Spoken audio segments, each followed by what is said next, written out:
What is up, everyone? Welcome to another Trash Panda podcast, AOS Trash Panda, with Rob and hopefully Carson.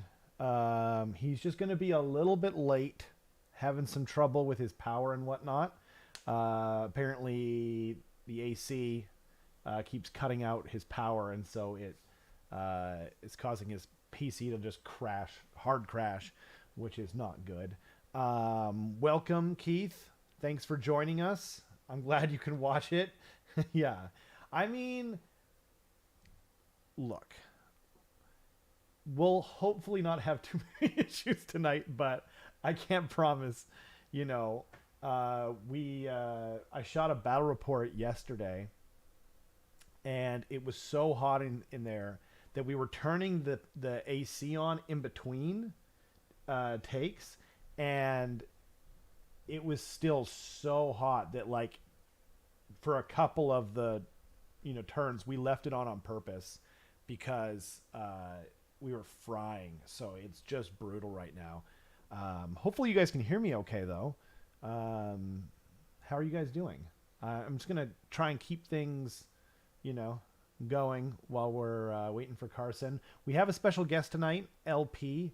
I don't know if you guys remember him, but he was on the we did like a tournament kind of review thing where he went 4-1 with cities, like whatever it was, like 6-7 months ago, and that was when they were bad, and so now they're looking really strong. So LP might be a terror, a local terror. So yeah, anyway, maybe we'll talk about this rumor engine. What do you guys think? It looks like Age of Sigmar. I think it's going to be a Flesh Eater Quartz thing. Oh, damn. I forgot to... there's some sprues leaked. Did you guys see those? Okay, raise his hand. I solemnly swear to try and not cause too many distracting tangents. I won't hold you to that because I have known to, as I clearly just demonstrated, go on distracting tangents on my own. But there was some sprues that leaked, and it looks like the Flesh Eater Quartz. Yeah, there's that, but then there's a whole sprue of like elite guard Flesh Eater Court guys, like elite ghouls or something like that, like the Storm Vermin equivalent, right? Do you want me to see if I can find it? There's no Carson here to like kind of keep the troops, but like it's pretty cool, man. This looks like, okay, is that Carson? No, it's not Carson. This does look, oh yay, Carson's here. Huzzah. I admit that it is Carson. Hello, Carson. Hello. You're looking... Getting everything up. I'm not in the meat dimension. Oh, God. Well, whatever's going to cause your computer to chill and be nice. I can't imagine that'll help, but it shouldn't hurt too bad. Everyone knows that meat is the best insulator. That's true. That and styrofoam. Yeah. Okay. I would like to say FEC for the rumor engine. Those fingers look pretty normal, though, so probably Warcry. Yeah, I mean, they look a little scraggly. And did you see the one today, Carson? I did. My guess is also FEC, just based on right makeshift bone weapons. That it also looks kind of like a what is that, like war pick? Yeah. It's sometimes used by like knights in the past and stuff like that. So I could see them thinking that is what that is, but it's actually just like a bone thing. I could see that. Yeah, like a double-headed. It looks kind of like a mining pick. Like those are the ones that are more double-sided, whereas the military picks are usually single-sided. But I mean, why one when you could have two? That's what I always say. Did you see? Actually, I think you did see, because it was in our local Discord. That leaked sprue. I did. I did indeed. It's pretty. I'm gonna see. Here we go. I found it. So open image in new tab, and then boop. There we go. So a lot of people's initial reaction to this was that they're just the Warcry ban, but there's only one halberd in there, and you can see on this sprue there's like 1, 2, 3 just in this corner here, and then there's like another one here, another one there, another one there, another one there, and then there might be more down here that we can't even see. So, and they're clearly ghouls, right? So it seems like we're getting some elite flesh eater courts as part of what looks like it might be a sizable refresh in the fall, which is wild. I think it's really cool, you know? I agree. I really hope that we get to see the Summer King. Some refreshes for some like the baseline units would be really awesome. Because I know some of them are pretty dated at this point. Most of them are plastic, or all of them are plastic. They're all plastic. They're actually not that old because they're the Strigoi models. I think it was like 7th edition, I want to say.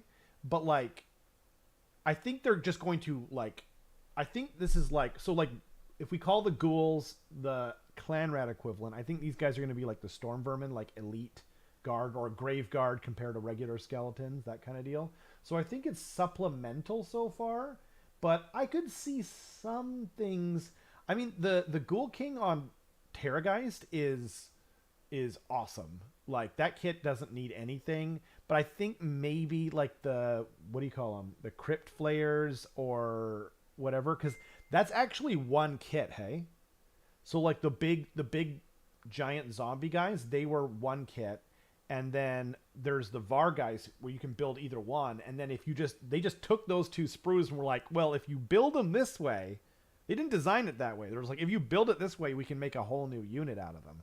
And that's what they did. So I could see them refreshing that and making it more impressive. I don't think they will, though. I think they're just going to add stuff on, you know? Because like, there's only like, what, 3 or 4 kits from before. And then there's the Arch Regent and then the brand new guy.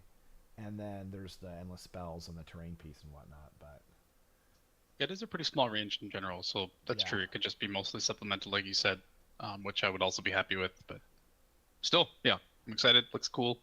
Either way, we know that something is coming big. Like usually they wouldn't just do like one regular troop kit or something. It would be accompanied by like a hero and something else at least, and probably a centerpiece, right?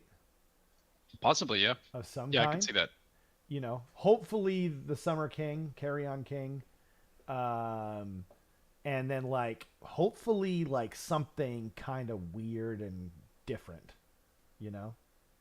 Yeah, but I'm pretty excited for it. Sorry guys, I missed the chat. I like to say, oh yeah. So models are, yeah, that's true.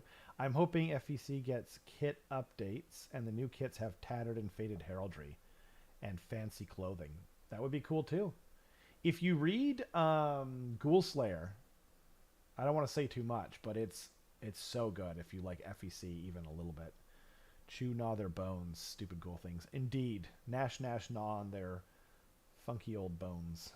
Near naked dudes wearing loincloth doesn't fit their awesome fluff. That's true, because it does come from the old world. They're just straight up a different section of vampire counts, essentially.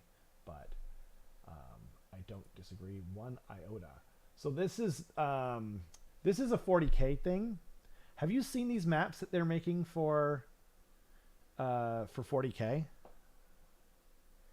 They're so. I haven't seen this at all. This looks really cool. It's so cool. They've been doing it for a while, and the only reason I'm showing this, so well, this is like the newest one, right? And they're in the Horus Heresy, whatever series. And actually, I think they do it for regular 40K as well. But I just wanted to point out. I know this is Age of Sigmar Trash Panda, not not 40K Trash Panda. But how cool would it be if they did one for each realm? Like, I'd buy all of them. I'd buy every single one. I might too. You know, if they How much are these? They're not cheap. I rescind my statement. But I would buy one at least. I think they're like $100 ish, maybe a little less. I can't remember. Jason would know. I think he got one of them for 40K. Like maybe the map of like the Eye of Chaos or something like that. It looks really cool. But yeah, I mean, I would like to get, like maybe the realm of Gur, Ulgu, or Gairan. Those are I feel like Gairan would look really nice. Yeah. Those are my 3 favorite realms, I don't know that I'd want to live. Ish is just like a strip of LEDs along like a yeah. It's so bright. Yeah. And then Ulgu is just black. Vanta black or whatever that color is that that 3.0 whatever it was called. Yeah, total light absorption. That stuff is so neat. It's so cool. Yeah. I would love to rim the bases in that. So like, anyway. Just like floating on voids, yeah. Yeah, exactly. Okay. So that's that. Should we just get into Let's just get right into it. Let's just get into it. Get into it, man. Okay. So we're going to talk about some cities. LP, also known as Louis Philippe. Okay, we're in Double now. There we go. LP should be joining us. He's got obligations at home, as do many of us, so he will hopefully come in and be late. He's really strong Cities of Sigmar player, and so yeah, hopefully we'll get some of his takes on stuff. This book is dense, like really, really dense. It's like it has 3 sections to it: human, dwarves, and elf. And each section has like more stuff than like my entire army, some of my entire armies. So yes. I don't know that we'll. What's that? I was basically gonna say exactly what you're about to say. So sorry, go ahead. No worries. I don't know that we'll be able to do the war scrolls. I think we should be able to get through the allegiance abilities, like all of that stuff. But like, I was like, there's so many good command traits, artifacts. It's like, anyway. So we'll do what we can. We'll try not to be too tangential. Keep it somewhat focused. But okay. I think if we're fast, we can certainly get through all of like the battle traits and sub-faction allegiance abilities and all that, sort of like orders and whatnot. Battle tactics. Yeah. Battle tactics, and then also probably some key war scrolls. I think there are so. Definitely some ones that we should cover, but definitely not all of them. If we're focused, if we're laser focused, Carson. Yeah, so we gotta be focused. Okay, let's go. Okay, let's go. So, but we do have to talk about, the view from orbit, overall impressions. Yes. What do you think, Carson? This is a very powerful book. Yes. I also think that, so the thing is that this is a very powerful book. There's already been some like combos and things that people have discussed, namely shooting heavy lists in castles and stuff like that.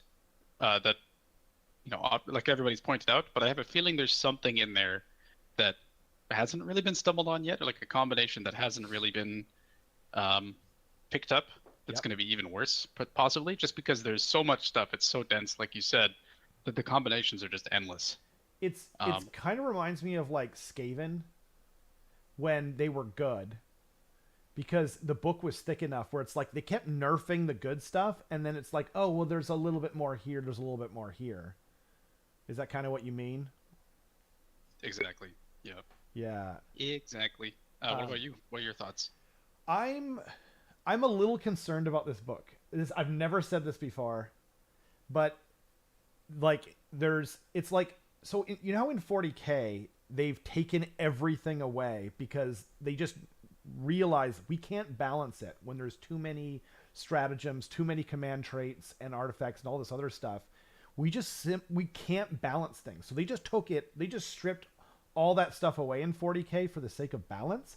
And this is the opposite of that. Like, and it's kind of, I mean, part of me is just jealous, like if I'm being honest, because it's like for Skaven, it's like we had 6 spells for the Grey Seer lore and they took away 3, right? IDK only had 6 spells, or maybe even less, and then they took away, and now there's only 3. And this one has 8 spells, and most of them are better than anything in every other spell lore. Not most of them. That's an exaggeration. I'm being obviously a little bit hyperbolic, but like there's so many good command traits that you're like, why can't I have more command traits? Like, it's wild. And the thing that makes me nervous about that is that there's so many combinations. There's so many sub factions. There's like 11 sub factions. Like, I don't know how they're possibly going to balance it. And the thing is too is like it's kind of like what I was talking about with Skaven. It's like Skaven are like, they keep nerfing, or they were like largely nerfing them in AOS 2, and then there was still people like able to do stuff, right? And so it's like with this, there's way more scrolls, there's way more command traits, good command traits, everything. So even if they increase the points rather on some of the units, I don't think that they can, like, if there's a problem with this book, and I think there might be in terms of overall balance, they just won't be able to fix it with points. And yeah, it's going to have but here's the good news. Here's the great news. The great news is if you like cities, my God, like, this book is going to have such a long shelf life. If it doesn't, I will eat my hat, right? Like, so much to it. Anyway, I'm sorry, I kind of went on, but like, overall, it's a very impressive book. If every other book had this kind of depth to it, then we would be living in a perfect world, I feel like that's, you know what I mean? And the issue is almost not with this book, it's kind of with every other book in a way, you know? But yeah, like, even so I guess we'll get to that later. Why don't we just start? Sure. So I guess we'll start with battle traits then. Right. So I agree with pretty much everything you've said as well. There's just so much. I am a little jealous also, and yeah, it's a lot. But anyway, so one big thing to note, you'll see here that under battle traits, there is only one universal battle trait for all of Cities of Sigmar, right? Like Rob said, there's 11 sub-factions, which is a lot. However, the only one shared battle trait is orders. And orders are also something that you decide differently. So there is no one single universal battle trait for all of Cities of Sigmar. It's like basically all pick and choose what you want, which I find kind of interesting. And what orders are, so I'm just going to read it out. If you command a Cities of Sigmar army, you can give orders to friendly heroes. Orders are represented by order tokens. Each order token has 2 sides. One side shows the Cities of Sigmar faction icon. The other side shows the icon that corresponds to one of the orders on pages 98 to 99. So basically, like, hidden and revealed, or like the 2 states that you can have for an order. At the start of the battle round, after priority roll has been made, you can give 1 order to each friendly Cities of Sigmar hero on the battlefield. To do so, pick one of the orders on the pages 98 and 99 and place a corresponding order token with the Cities of Sigmar icon face up. So basically, it starts hidden. So your opponent doesn't know what orders you gave your heroes. right. And then I lost myself. I lost myself in your beautiful eyes, Carson. Where am I? Wait. Or are you trying to read off the YouTube screen? No, I'm trying to I completely lost where I was. I don't know why. But basically, you can pick that hero. Yeah. And then you can flip the icon face up. Yeah. And when you flip it face up, it does whatever the order says on that page. Exactly. And then no more than 3 friendly heroes can have the same order. So you can have 3 duplicates of an order if you want. Yeah. Orders marked Cities of Sigmar order can be given to any Cities of Sigmar hero, and then there's human-specific ones and Dwarden and elf-specific ones as well. Orders are secret until they're revealed. A friendly unit cannot be affected by the same order more than once in the same phase, but you can still do it like turn after turn if you want to. And at the end of the battle round, all orders are removed from play. Yeah. So basically, every battle round you pick new ones, right? Yep.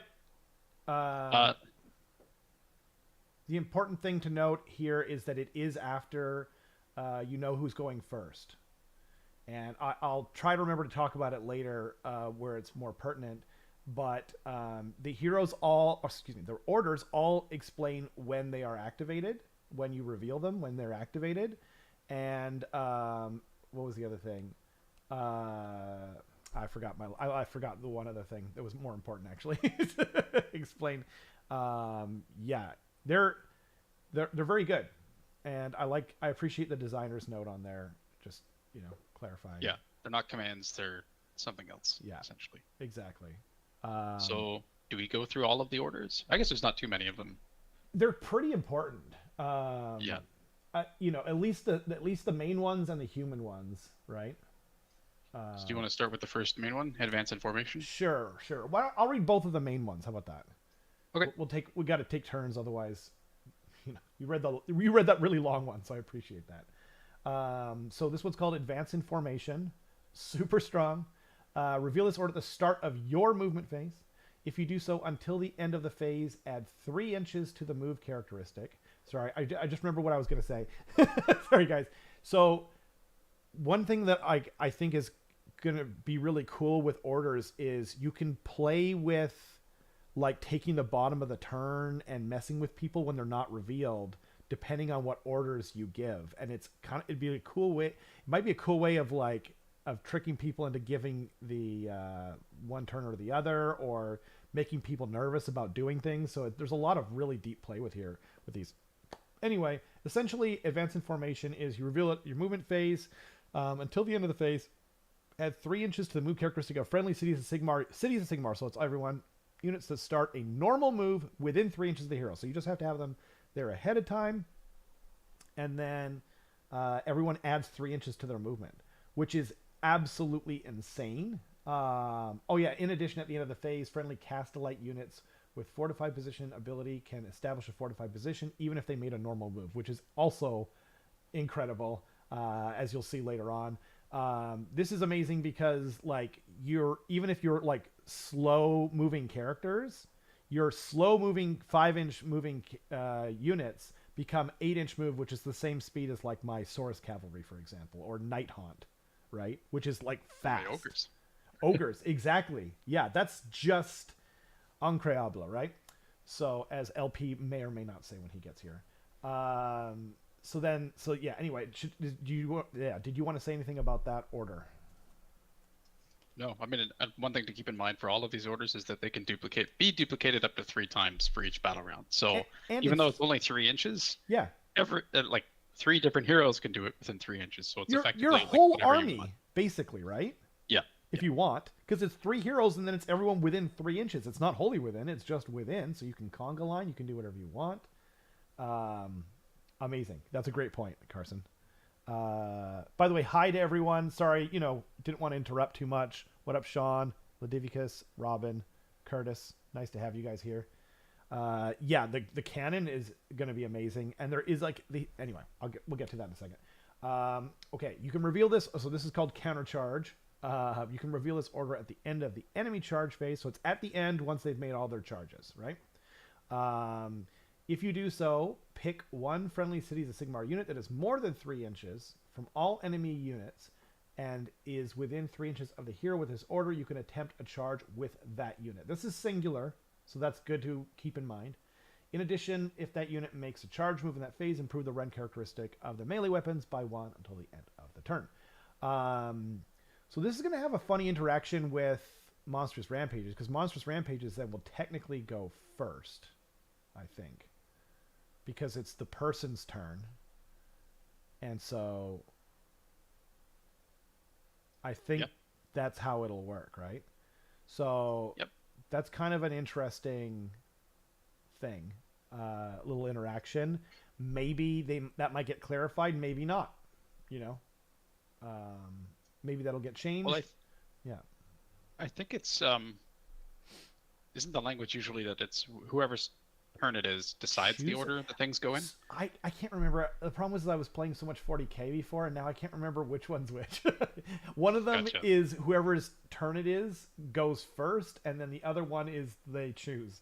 And I was just thinking that as I was explaining that, I was like, wait a minute, is it a choose or is it? So regardless, that is a thing though. There is a kind of activation thing that needs to be played out there. I think Keith will probably know, but Yes. oh, This so this is pretty. yep, I was just gonna say this is pretty big though because it's effectively like you're giving Mortis Praetorians yep, plus one rend to a unit of your choice if you want to, and because this is all dynamic, you can choose in the battle round. It's like yeah, it's so very good. scary. And like, if you know you're going first, then maybe you don't pick this. Maybe you just go for moving really fast and etc. you know, yeah, this is super good. The player who's taking their turn does all their own stuff in the order they choose. Then the opponent does their stuff. Gotcha. So then, monstrous rampages. Would they be mixed then? It would be. So what would happen is the player whose turn it is would do their monstrous rampages. Yeah. Like say it's your opponent's turn, which it has to be for this one, enemy charge phase. Indeed. So they would do their monstrous rampages first. Yeah. Then it would go to you. And if you have any monsters, you could do monstrous rampage or you could use this. It's up to you. That's true, yeah. Yeah. So this is like even stronger than we initially think because Yeah, because you could charge with a monster right. and then do a monstrous rampage on something. Right. Yeah. Wow. Good call. Active player stuff first, then opponents. Okay. Yeah. So yeah. Okay. Yep. Super. Really strong order. Speaking of strong orders, would you like to read the next one? Sounds good. So this is a human only order. So no knife ears or dwarves, unfortunately. So you can reveal this order when a friendly unit within 3 inches of the hero with this order is targeted by a shooting attack. If you do so, after all of that enemy unit's shooting attacks have been resolved, pick one friendly Cities of Sigmar human unit that is more than 3 inches from all enemy units and within 3 inches of the hero with this order, and that unit can immediately shoot. So basically you're just like retaliation firing something. I don't think this is going to come up a whole lot, but it's really going to punish armies that do shoot. Yeah. Like if you're facing KO, I could imagine taking this like every time. Yeah, every time. You're just like, yep. Unless you don't have the right units, but then like there's no need to even talk about that. And why wouldn't you bring like some of their best units, which is their shooting units, right? I'm also not certain that this couldn't proc multiple times. Like if you have 3 return fires and all of your heroes, like everything's in a bubble, right? Yeah. Then you flip all 3 return fires for 3 different units and just absolutely annihilate something after you get shot. Whoa. You can reveal this order when a friendly unit within 3 inches of the hero with this order. The hero. Okay. Yeah. Pick one friendly Cities of Sigmar human unit. Yeah, but if you have 3 heroes that each have return fire. It needs an FAQ. There's another thing that like there's a battle tactic that needs an FAQ. And yeah, this one needs one too. I don't think that's how the FAQ will come down, but I've been surprised before. Right? Very, very surprised. Yeah, I don't think that's their going to be almost your entire gun line if you're castled up well enough. Yeah, and if they're reinforced, it could be like, yeah. Yep. Like, oh my god. Yep. Oh my god. So the next one, human order, suppressing fire. You can reveal this order at the start of your shooting phase. If you do so, pick one human hero within 3 inches. Or sorry, you pick one human unit within 3 inches of the hero with this order. After that unit shoots, if all of its attacks targeted the same enemy unit, roll 2d6 and add the number of models slain by those attacks to the result. If it exceeds the bravery of the enemy unit, it is suppressed until the end of turn, which just means they strike last until the end of turn. So that's pretty good. You know, you can guarantee something strikes last if you want to get like a charge in. Yeah. Well, also, this ties into a battle tactic, which is the other thing that needs an FAQ. Because there's an FAQ where if you suppress something, then you get the battle tactic. So you'll probably want some humans in a gun line no matter what, just because it's tied into, you know, a reason. You know, it's for against certain armies a very easy tactic to get, like against Skaven or you know, Gits or whatever, anything with low bravery, right?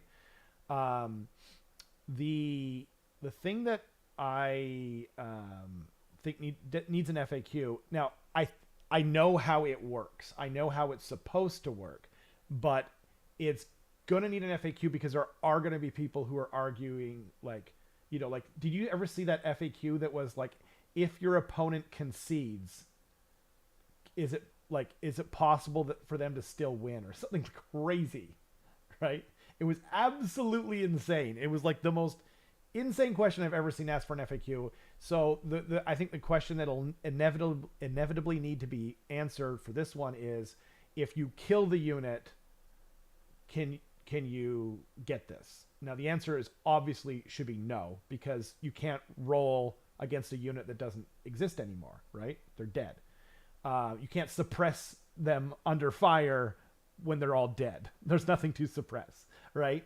But inevitably someone's going to ask this. Like, I have seen incredibly stupid things in the FAQs in the past, and so I wish they had just had like an explanation, at least in the battle tactic or something, a destriker's note. But anyway, that would be nice. Yeah, but it's very good.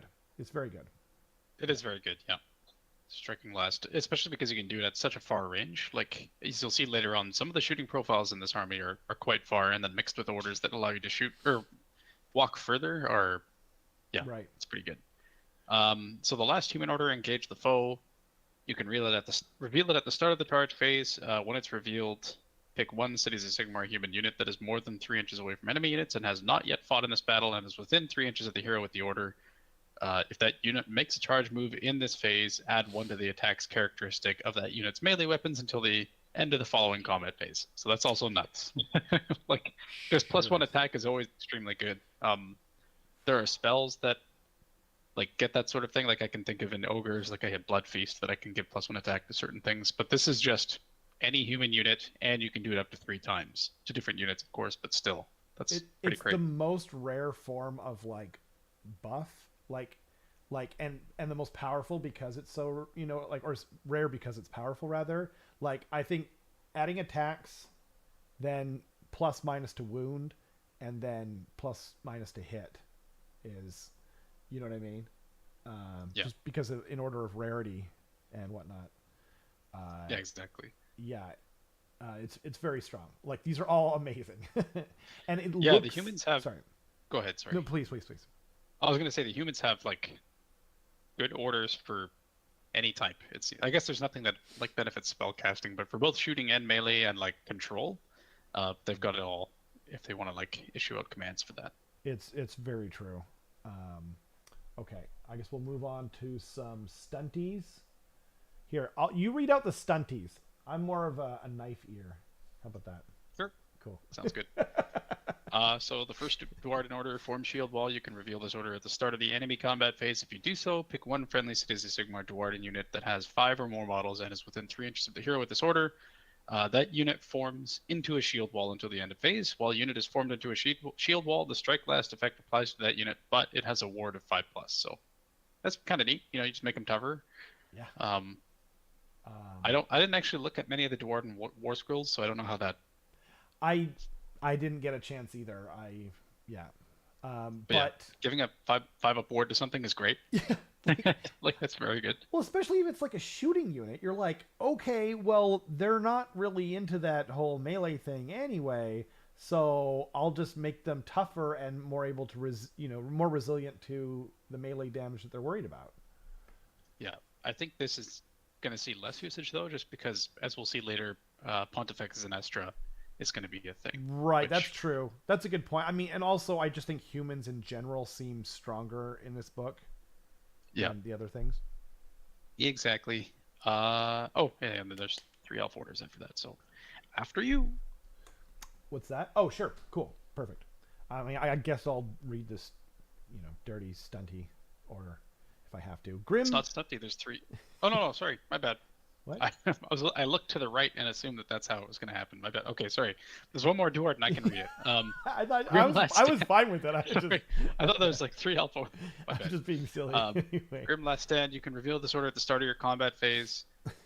Pick one Duarden unit within 3 inches of the hero with this order. Until the end of that phase, each time a model from that unit is slain by an attack made with a melee weapon, you can pick one enemy unit within 3 inches of that model's unit and roll a dice. On a 5+, that enemy unit suffers 1 mortal wound. So they get murder rolls, basically, Yup. for Cities of Sigmar. Yup. Only for Dwarden, which is important. You know, it's not even more busted like if it was a general order, but Yeah. yeah, pretty good. Murder rolls or zombie mortal wounds or whatever you want to call it. Very strong. Okay, so if you're into the knife ears, as it were, there is strike them down. Very good. You can reveal this order at the start of your charge phase. Pick one friendly Cities of Sigmar elf unit that is within 3 inches. If that unit makes a charge move, the strike first effect applies to that unit until the end of the turn. What the hell, man? Like, you basically put everything into high tide, essentially. That's an elf. Or everything. I mean, you could have up to 3 things, I guess, charging that go into high tide. But, like, Yeah. geez. You're not going to charge with much more than 3 most of the time anyway, so. No, indeed. Yeah. Really strong.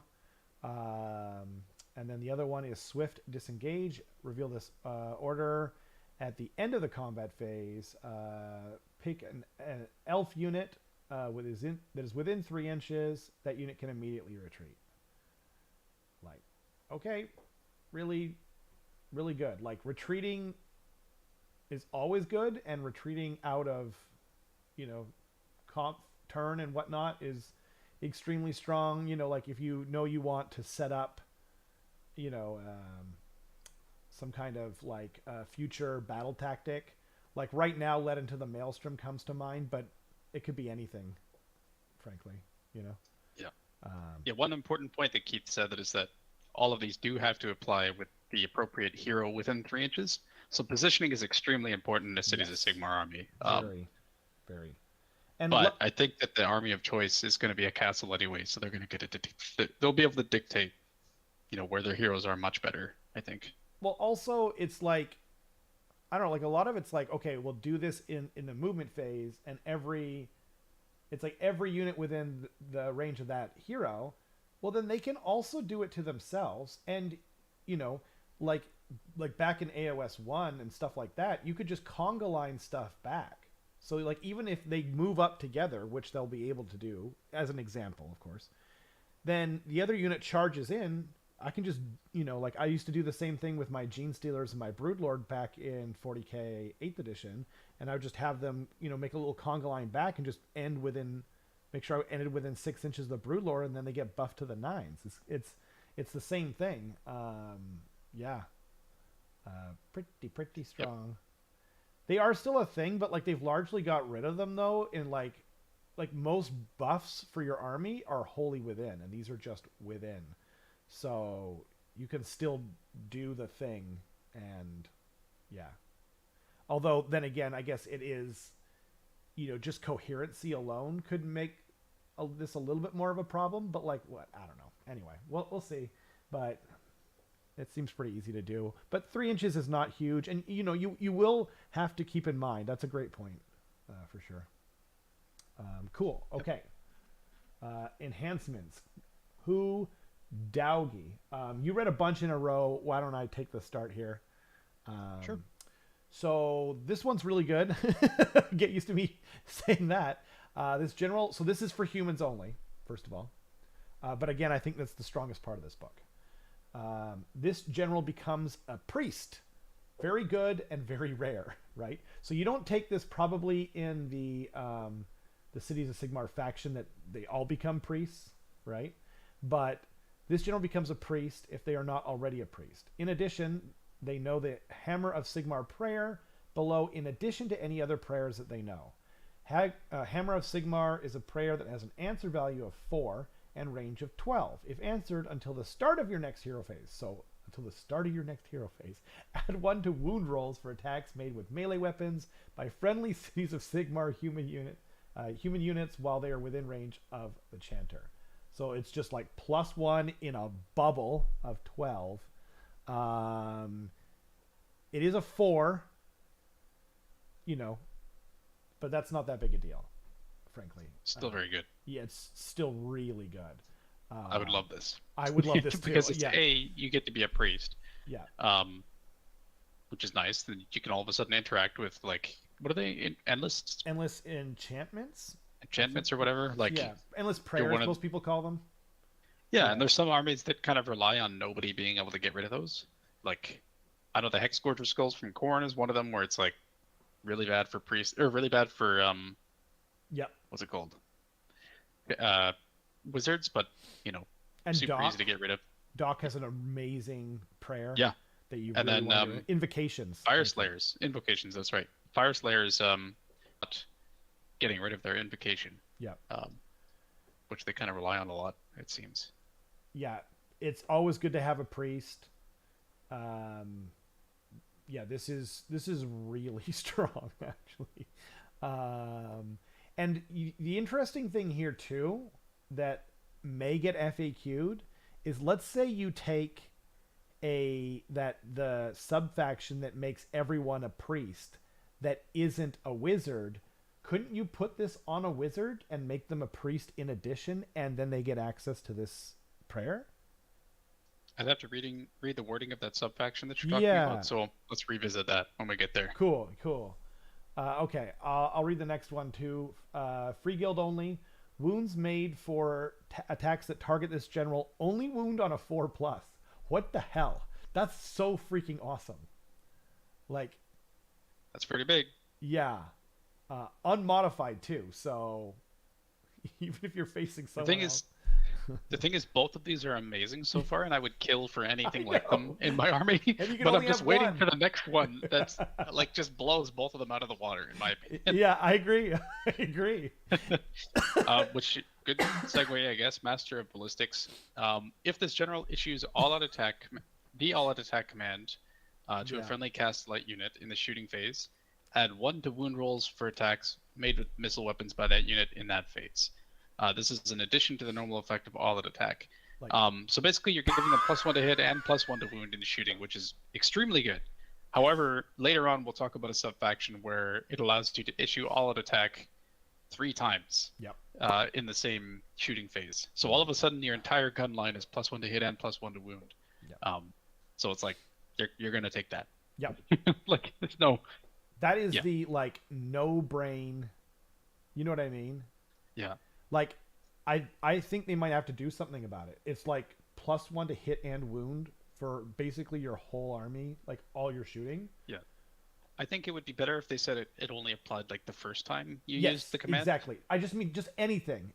Otherwise, it's like, because otherwise they have to nerf. I don't like it when they do something, like even for my own armies, right?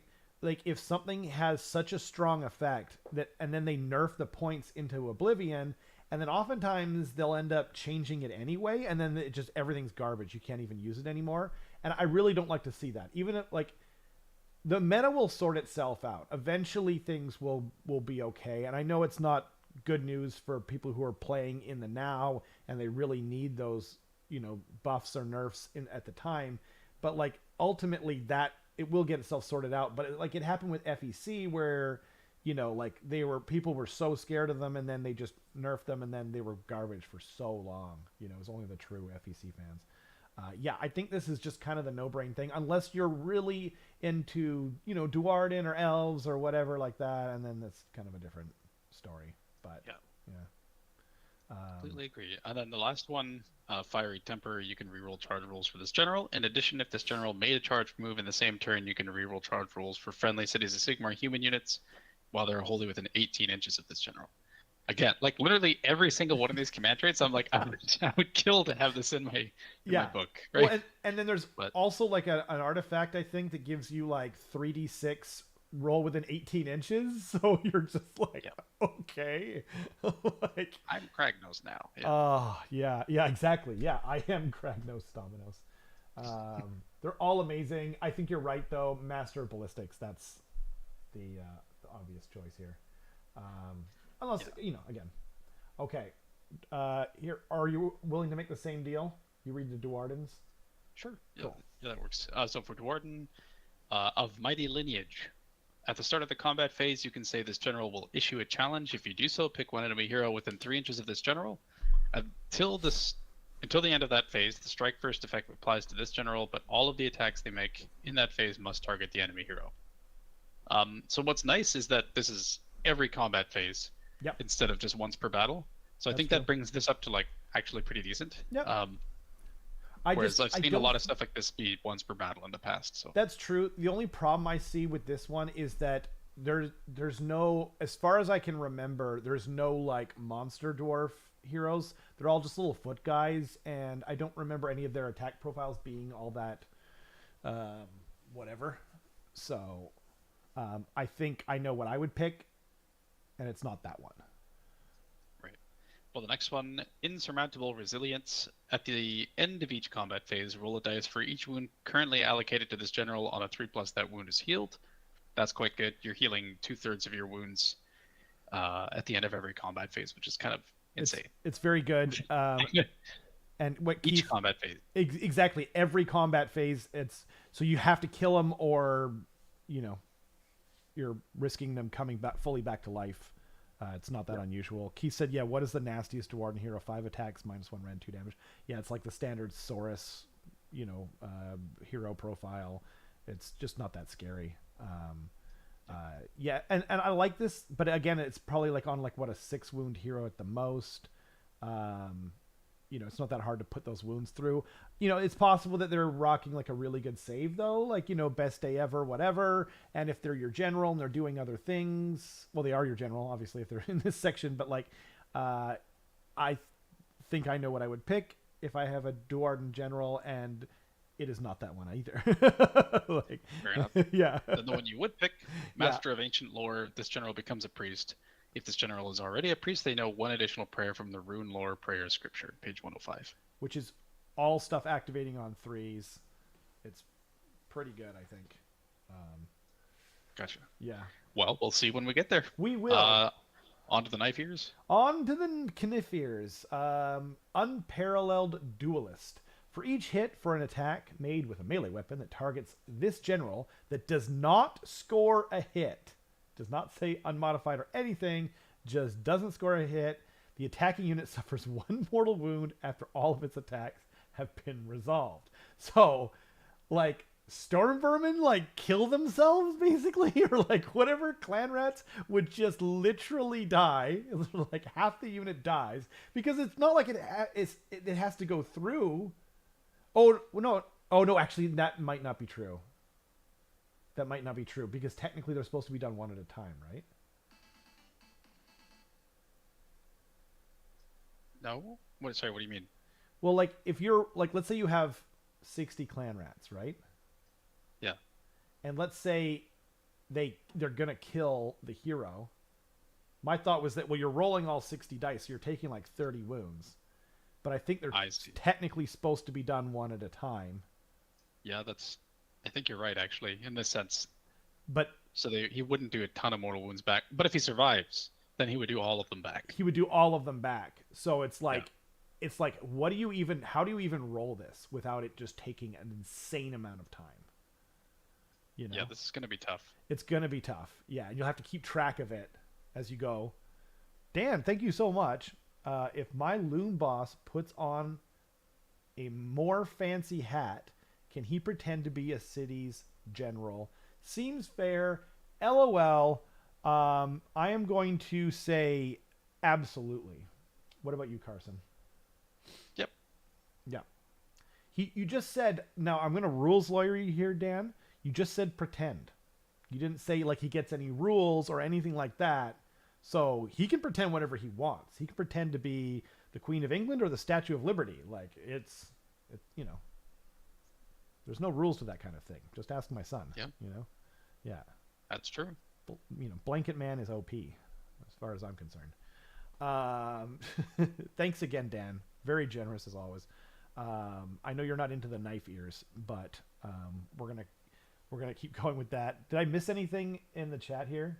Geminids will become, wow, that's so true. No AoE. Ooh, that's a good point. Not quite, because the Screaming Bell has a conversion from wizard to priest. That's true. Yeah, there is that. Or be a priest and get a free hot plate. Yeah, that's perfect.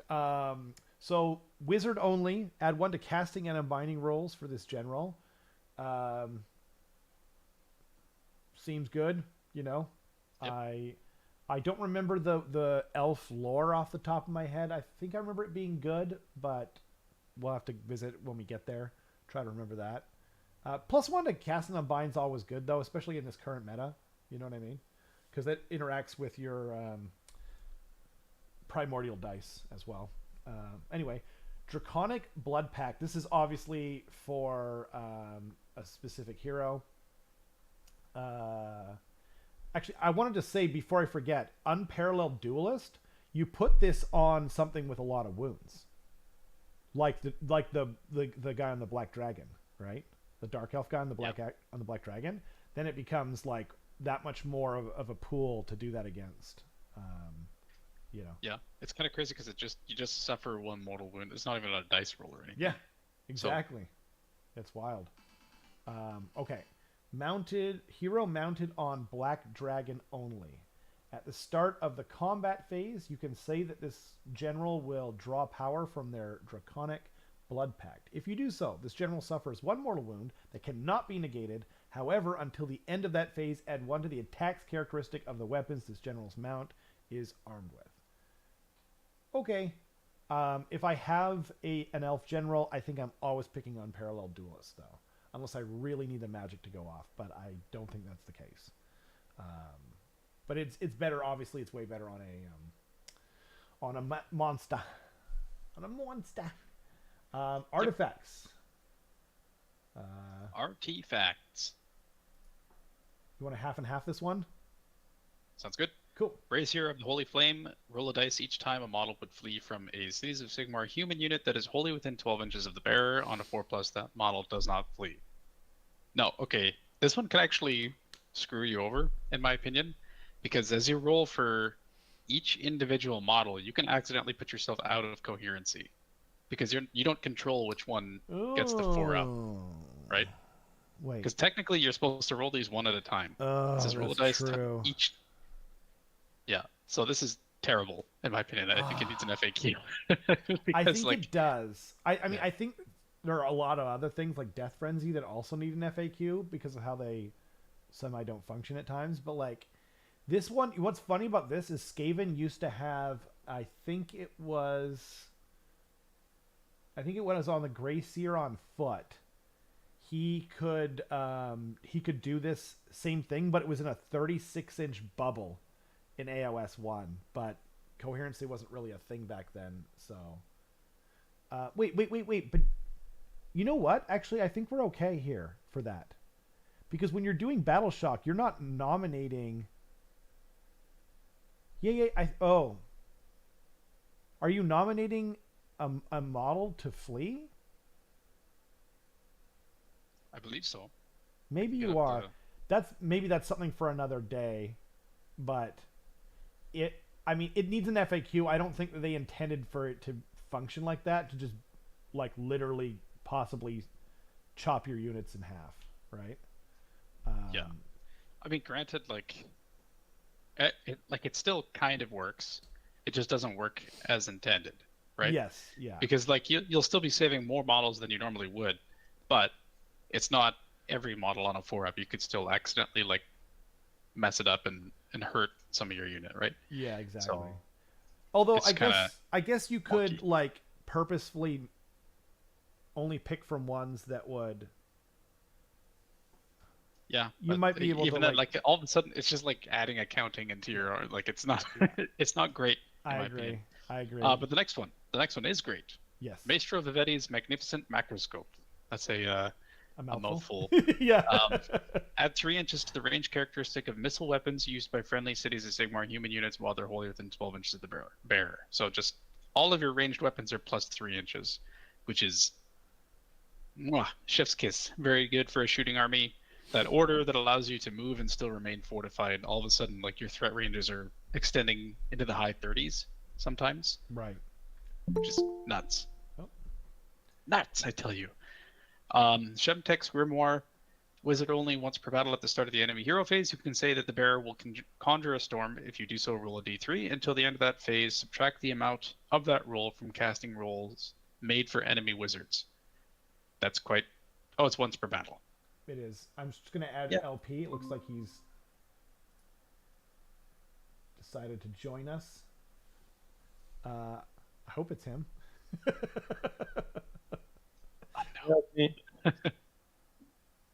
LP, is that you?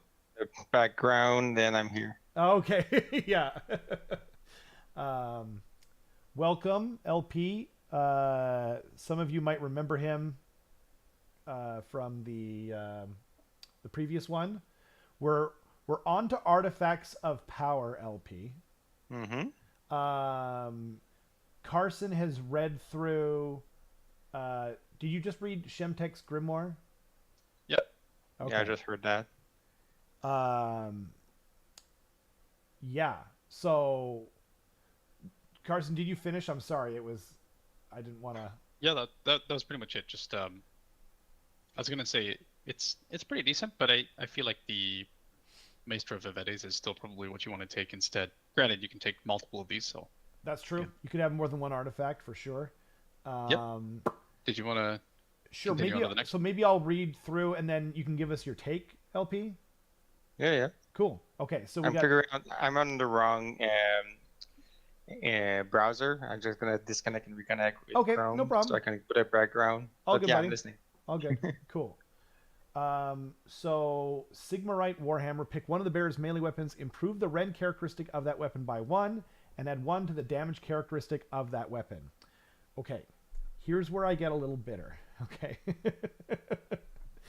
There's no one who thinks that this is the best artifact, right? No one thinks that, right? It's better than the best Saurus artifact in the Seraphon book. And it's like the same thing, right? So it's the Seraphon one is add 1 to the rend, taking it to -2, and only add 1 to the damage against heroes, right? So like, and this isn't even their best one, but putting that aside, I think it's cool. I actually wish there were more like this. I just like fightier ones. Okay, wait, I don't know which one is. LP, are you still here? Yep. Okay, I'm going to remove the old one because we're getting an echo. Mm-hmm. There you go. Remove. There we go. Bada bing, bada boom. Welcome. Yeah, sorry, I didn't want to disconnect from the old one because I was listening to you and my mic was on. Oh, got it. Yeah. Well, we want to see your pretty face. I have to remember that the Firefox doesn't get the background running. I have to go on Chrome. Oh, cool. No worries. Okay. There you go. I'm here. Welcome. I think I've adjusted it so yeah, we can see okay. There we go. Okay, so now I'll just read the last two real quick. Flask of Lethesian Darkwater. I'm going to just choose a pronunciation and stick with it. Once per battle, at the end of any phase, you can say that the bearer will sip from the flask. If you do so, you can heal up to d6 wounds allocated to the bearer. It's basically like Prince Vordry's ability. Heal d6. It's once per battle, so I don't know. It's okay. Glimmering, once per phase. You can reroll 1 hit roll or 1 wound roll for an attack made by the bearer, or 1 save roll for an attack that targets the bearer. This is good. The only thing missing here is the charge, and then you have your own prime. I'm gonna kick you out right now, LP. How dare you? I'm already like, this is amazing. You're like, I want more. I'm not saying that I want more. I'm saying that this is incredible. Yeah. It's incredible. It's really nice. Yeah. I'm saying that the only thing missing from it, in order to compare it to the prime, is the reroll the charge. Oh, to compare it to the Celestin Prime. Celestin Prime, indeed. Yeah. Yeah, that would be. Well, he's picking, but yeah, I mean that's like re-rolling just adds so much consistency to an army. It makes stuff just so much better that and it's an artifact. So it's just like, okay, I can take that and just make something more killy and more resilient at the same time. you can combine it with like all out defense and best day ever to just, you know what I mean? Like it's a force multiplier. It's super strong. I think I'm with you, Carson. Like, it depends on your build. Okay, let's just say that, right? LP, what is your first choice in the human relics? I know you're a big Humi lover. Yes. Yeah. So my first choice in here was the Glimmering. That's the first list I built, was the Glimmering one. Okay. I didn't want to shoot anybody from the board, and I did the math like Carson said earlier, the Master Vivities and all the things. You actually get a threat range of 48, I think. It's absolutely bullshit. Sorry. Because we'll try to watch the swearing a little bit, LP, because you have the +3 to the move with the Order of 4 in March. I don't remember the exact phrasing. Right. You have +3 to the range because of this. If you go Miss Van, you get a D6 movement. If you have the tower, you get the D6 range on top of it. And I don't recall, we did it in the chat in Discord, but we had a discussion a couple of days ago, and I think we went all the way up to 40 or 48. Was pretty much, yeah. You disgust me. So what, are you saying Mastro Vivetti's Magnificent Macroscope? Good Lord, that's a lot. Yes. Are you saying that like you're not taking that because it's too strong? I'm not taking it because I don't want to right now build my list around something that is going to be most likely nerfed, because there's a bunch of ways to actually build something that's going to shoot anything out of the table. So that's most like I want to build. Right now I'm focusing on something that I think is still going to be feasible a month after the book is out, and it's going to survive like the initial the nerfing outrage. Yeah, that's a good call. Also, it means you have a soul, which is cool. So congratulations. We appreciate that about you. So because I know a bunch of people in the club ask me to just do a shooting list. I'm like, and there's the Prophet also, the Pope on the Pelican. That is something I could add on the list, but I don't want to use those models because I'm pretty sure those things are going to get fact or nerf. Or both. We're gonna, yeah, or both. yeah, like the old squig herd. Yeah, I mean, you know, you have the models already though too, so it's like this is there for you later as well. Mm-hmm. It seems like so I think what I'm hearing though is that Mastro Vivetti's Macroscope is good enough that you think it's going to be nerfed, like enough of the shooting build is going to be nerfed, so you're not planning around it. I don't think that the artifact itself is going to be nerfed. I think the list, like the Luminec Archer when it came out, it just rise up in points as the season we're on. Yeah. I think that's going to most likely what's going to happen with the gunners, right. Or anything that can buff them, which is going to be interesting. Because although they may not cap objectives, the amount of shooting you can get and the range, the threat range you can get with those, it's disgusting. I agree. So okay, so you're looking at the Glimmering. I think my first choice is still Mastro, or the Macroscope, I should call it. It sounds a little less weird. The Macroscope is probably my first choice in terms of like what's good right now. Yes. I think Glimmering. I agree. When the book's gonna get out. Well, and Glimmering, the cool thing about Glimmering is it's also keeping units around. So, which is very important for this. I think you're going to want to preserve your heroes. So I really like the Glimmering. I think that's a great choice. And once again, it's a once per phase, not once per turn, which is actually when you're attacking, you can use it as a reroll. And the combat phase, you have to choose either for the save or the attacking. Yeah. But in any other phase, you're going to use the save one. In your enemy's shooting, most likely shooting phase, you're going to use the save one, so you can reroll at least one save. So I just came back on the mat, and so that we did the mat on the 7th, and then the handgunners are gonna hand cannons, fusiliers. The fusiliers are gonna be able, if you do put all the buff on them and the artifact, they can get up to 35 inch of shooting plus 2d6. So yeah, most God likely dang. 40-ish threat range. Okay. Okay, so assuming things get nerfed and whatever, or if you don't, if you have a soul like LP, what do you guys think is the next thing you take if you're taking a second artifact after the glimmering? I just found something really tricky. I'm gonna say it right now, Ooh. and really funny. The Sigmar Warhammer. Uh-huh. If you put it on a general on sorry, a marshal on Griffin Yeah.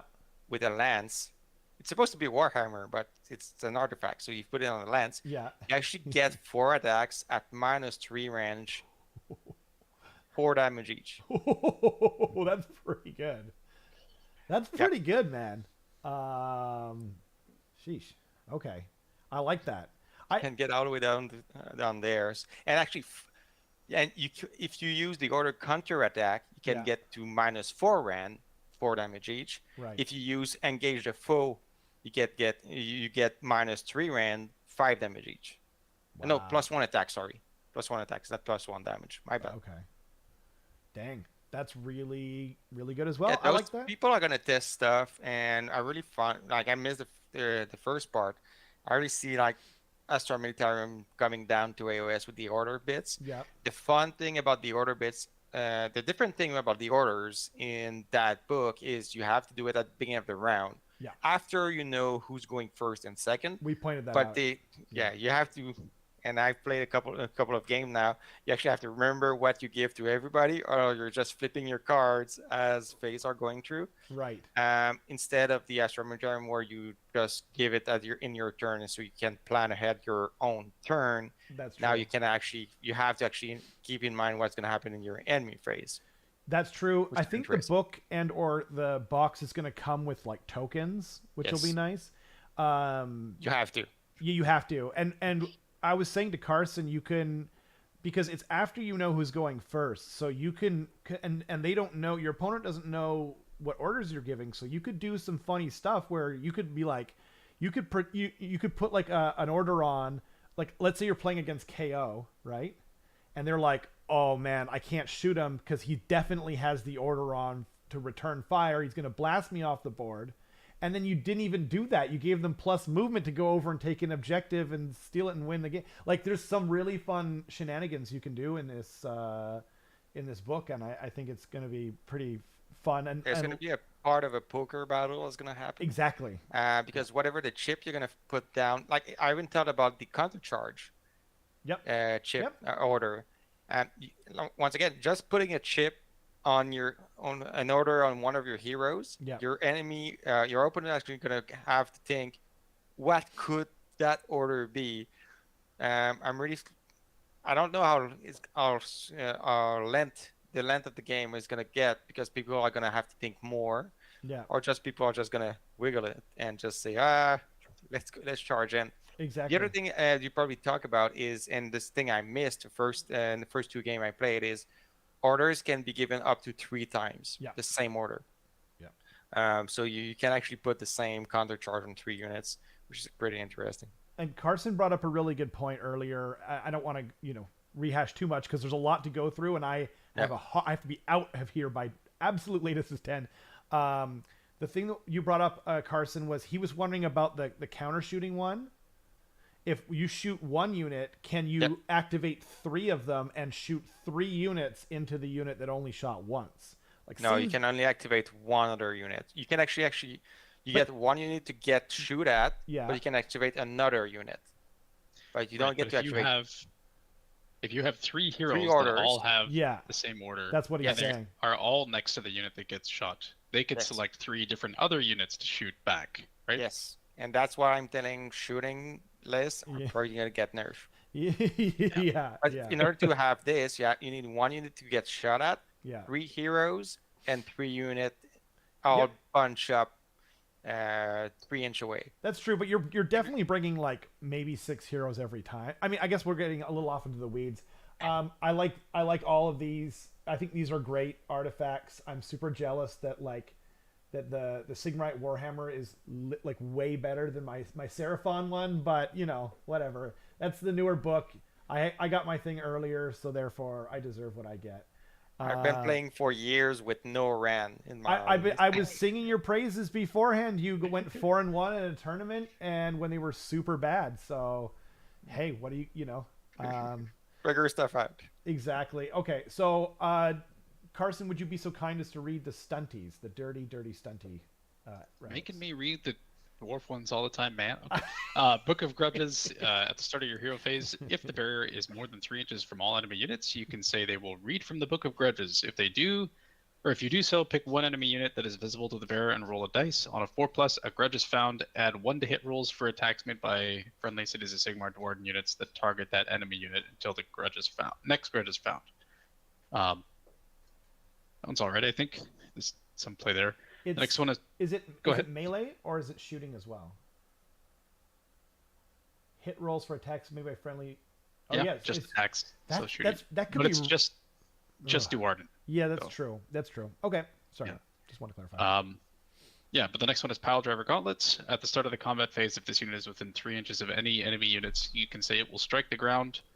If you do so, the bearer cannot fight this phase. However, roll a dice for each enemy unit within 3 inches of the bearer on a 4+. The strike last effect applies to that unit until the end of the phase. I'd say that's pretty good. Pretty good because you can charge him into you can multi-charge or charge him into multiple different units and then just try and get what you can. Yeah, absolutely. Heavy Metal Ingot. Ignore negative modifiers to save rolls for attacks that target the bearer if the bearer has not made a move in the same turn. Like on back on your gun line, you're like, okay, you will have to be careful not to redeploy. Yeah, if that's you true. redeploy, You can't move at all. lose Oh, that. it just says move, so you can't even pile in. Yeah, you can't pile in, but you Just put stand it on still. a guy who's in the back behind your gun line. Most likely useless. Yeah. Well, that's the worst of the 3. That's useless, but that's the worst of the 3 because indeed you need to not do move. Like the model have to stay there. That's true. But you put it on the one guy that's going to stake in the back and just buff your shooting units, and then you can't kill him because you're ignoring negative only. I think there's play here. You have one artifact in your army and choose that one. No, I mean I didn't say we only have one artifact. You can. You're playing Path to Glory. Okay, I get it. I mean, so wait, what do you pick here then in the Duarden? If you've got Duarden.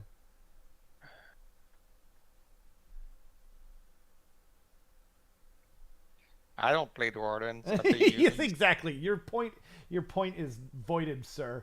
But I would probably take the strike last effect.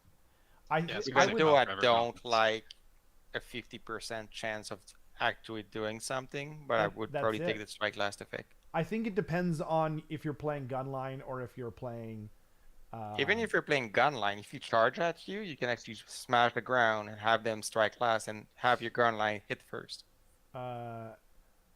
Oh, that's true. Mm-hmm. Yep. Yeah, it's pretty good. But again, if it's on a gunline guy who's going to be in the back, and you're just going to put on stuff like better shooting or counter shooting, I don't think it really needs to move. Remember the return fire. You have to be 3 inches away from a unit. So you can actually put him at the back of the unit, 3 inches away from the front of the unit. So if your shaft gets charged, he's going to be in combat. You just smash the ground, and then your shaft gets hit first. But if it's ogres, they just put the mortal wounds into him, and then he dies. Bada bing. I mean, I guess that happens anyway. Yeah, start of the combat phase, and he's gonna die anyway. I don't think you're probably gonna be mixing. If you want to run a shooting list, I think you're gonna be running almost entirely humans anyway. Yeah. I don't think there's gonna be much mixing. So yeah, I guess we'll have to see. I know some people with dwarves for cities, like Andy, for example. He likes to play a lot of dwarves. Dan. Yeah, but anyway. Oh yeah, Dan too. Good point. Okay, now on for the good stuff. The cool guys. Shadow Shroud Ring. Once per battle. Not off to a good start. Start of the hero phase, you can say the bearer will use the ring. If you do so until the start of your next hero phase, the bearer is not visible to enemy units that are more than 12 inches away. Basically, he gets the Fungoid Cave Shaman, but it's only once per battle. So it lasts the entire thing. It could last for up to 3 turns if you get the bottom or whatever. I don't know. Venom Fang Blade. Pick one of the bearer's melee weapons. If the unmodified wound roll for an attack made with that weapon is a 6, that attack causes D3 mortal wounds to the target in addition to any damage it inflicts. Okay, and then Anklet, which is whatever, of Epiphany. Wizard only adds 6 inches to the range of the spells cast by the bear while the bear is wholly on a terrain feature and or is contesting an objective. This one's kind of an interesting one. You could combine it with the +1 to what do you call it? Cast. Cast +1 to unbind. cast, +1 to unbind. Yeah. On the general. Exactly. Yeah. So when I read those first, my first thought about the ring was I thought Game Workshop was going away from the Tolkien universe. Nay, that's true. That's true. Although the One Ring, you can see him you can't see him even when you're right up next to him, right? So they're out. Like, please no cease and desist. Yeah, I don't know. I think it just depends on what you're doing. If you're leaning into magic, Anklet, and then if you've got like a cool melee hero like the elf on the dragon, then Venom Fang Blade, baby. That looks like a lot of fun to me because it's Venom Fang Blade probably on my end is the best of the three for me. Because the wizard one is so restrictive. Yeah. You're most likely not going to have unless you have a sorceress and black dragons. You don't want to have your sorceress in the front line contesting an objective unless you have an objective in your end zone. And so she's on an objective, yet she's contesting, but you're holding it whatsoever. Right. But then the +6 range is kind of like you're keeping her in the back on the objective. I don't know. Yeah. You're just offsetting it, basically. Yeah. Most likely. I think you're doing Venom Fang and then Anklet if you're taking 2, but probably Venom Fang and then like a spell enhancement or something if not, right? Right on. Okay. Somebody pointed me out that I was like, how useful is the ring if Lookout Star now is you can shoot at stuff 12 inch away. What I got pointed out is this actually cancel casting. You cannot. He's not visible, so you cannot actually use spell on it. So if you have a hero that you really fear, he's gonna get zapped in the hero phase. That could be useful. You do need a line of sight on Lord Croak. Yep. So but once again, is that the artifact you're gonna take? Because that's one matchup. It's only once per game too. So yeah. Save in one round, dead round 2. Indeed. Okay, we're on to spell lore. Human wizard spell lore. There's a lot here. Mm-hmm. Carson, should we there's I think 8 spells, which is sure unbelievably cool. I'm very jealous. Do you want to just go 1 and 1 for these? Yep, we'll just rifle them off. Fireball is a spell that has a casting value of 6 and a range of 18 inches. If successfully cast, pick one enemy unit within range and visible to the caster. Roll 1 dice for each model in that unit. For each roll of a 6, that unit suffers 1 mortal wound. So yeah, we've seen a lot of stuff like this before. Yeah, it's usually a 5+, but it's usually like not quite so long a range. So it's a little bit of the best from both worlds. Not great, but pretty good. And there's a bunch of stuff like we just saw the artifact that on an elf get +6 inch. This is for humans only. Yeah, but the battle mage also have a trinket that is not an artifact. That's true. That get +6 range. So you have to keep that in mind. Right on. That's a good point. Okay, Mystifying Miasma. Mystifying Miasma is a spell, casting value of 5, range of 24 inches. Pick one enemy unit within range, visible to the caster. That unit cannot run, until your next hero phase. In addition, subtract 2 from charge rolls for that unit until the next hero phase.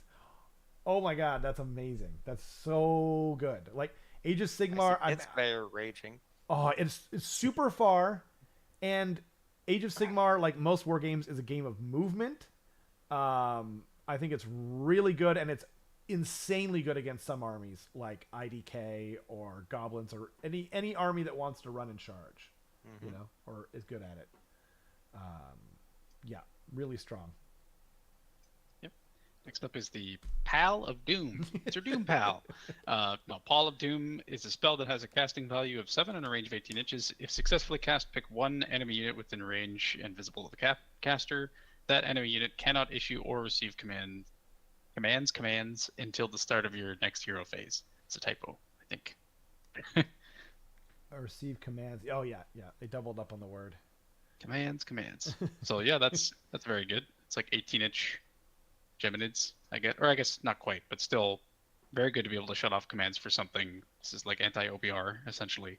Oh And it's God, still yeah. your next hero phase too, so you can really shut down a big block of Immortus Guard or something. Either that, or when you need to shut down a hero in some army that doesn't have champions their unit, you can actually target the hero in the middle of it. Then he cannot issue command, so units around cannot get command either. Yeah, if you do it on like the Trog boss or something, it shuts off the trolls and his amazing ability at the same time. Yeah, that's like that's one of the best spells in the game. Like shutting off commands is incredibly strong, right? Once again, it's going to depend on matchup. Most army are not going to care because they have unit champions. So unless you really want that specific unit to not get any commands. Well, yeah, that's fair, but it's like, okay, like for example, yeah, like Storm Fiends or whatever.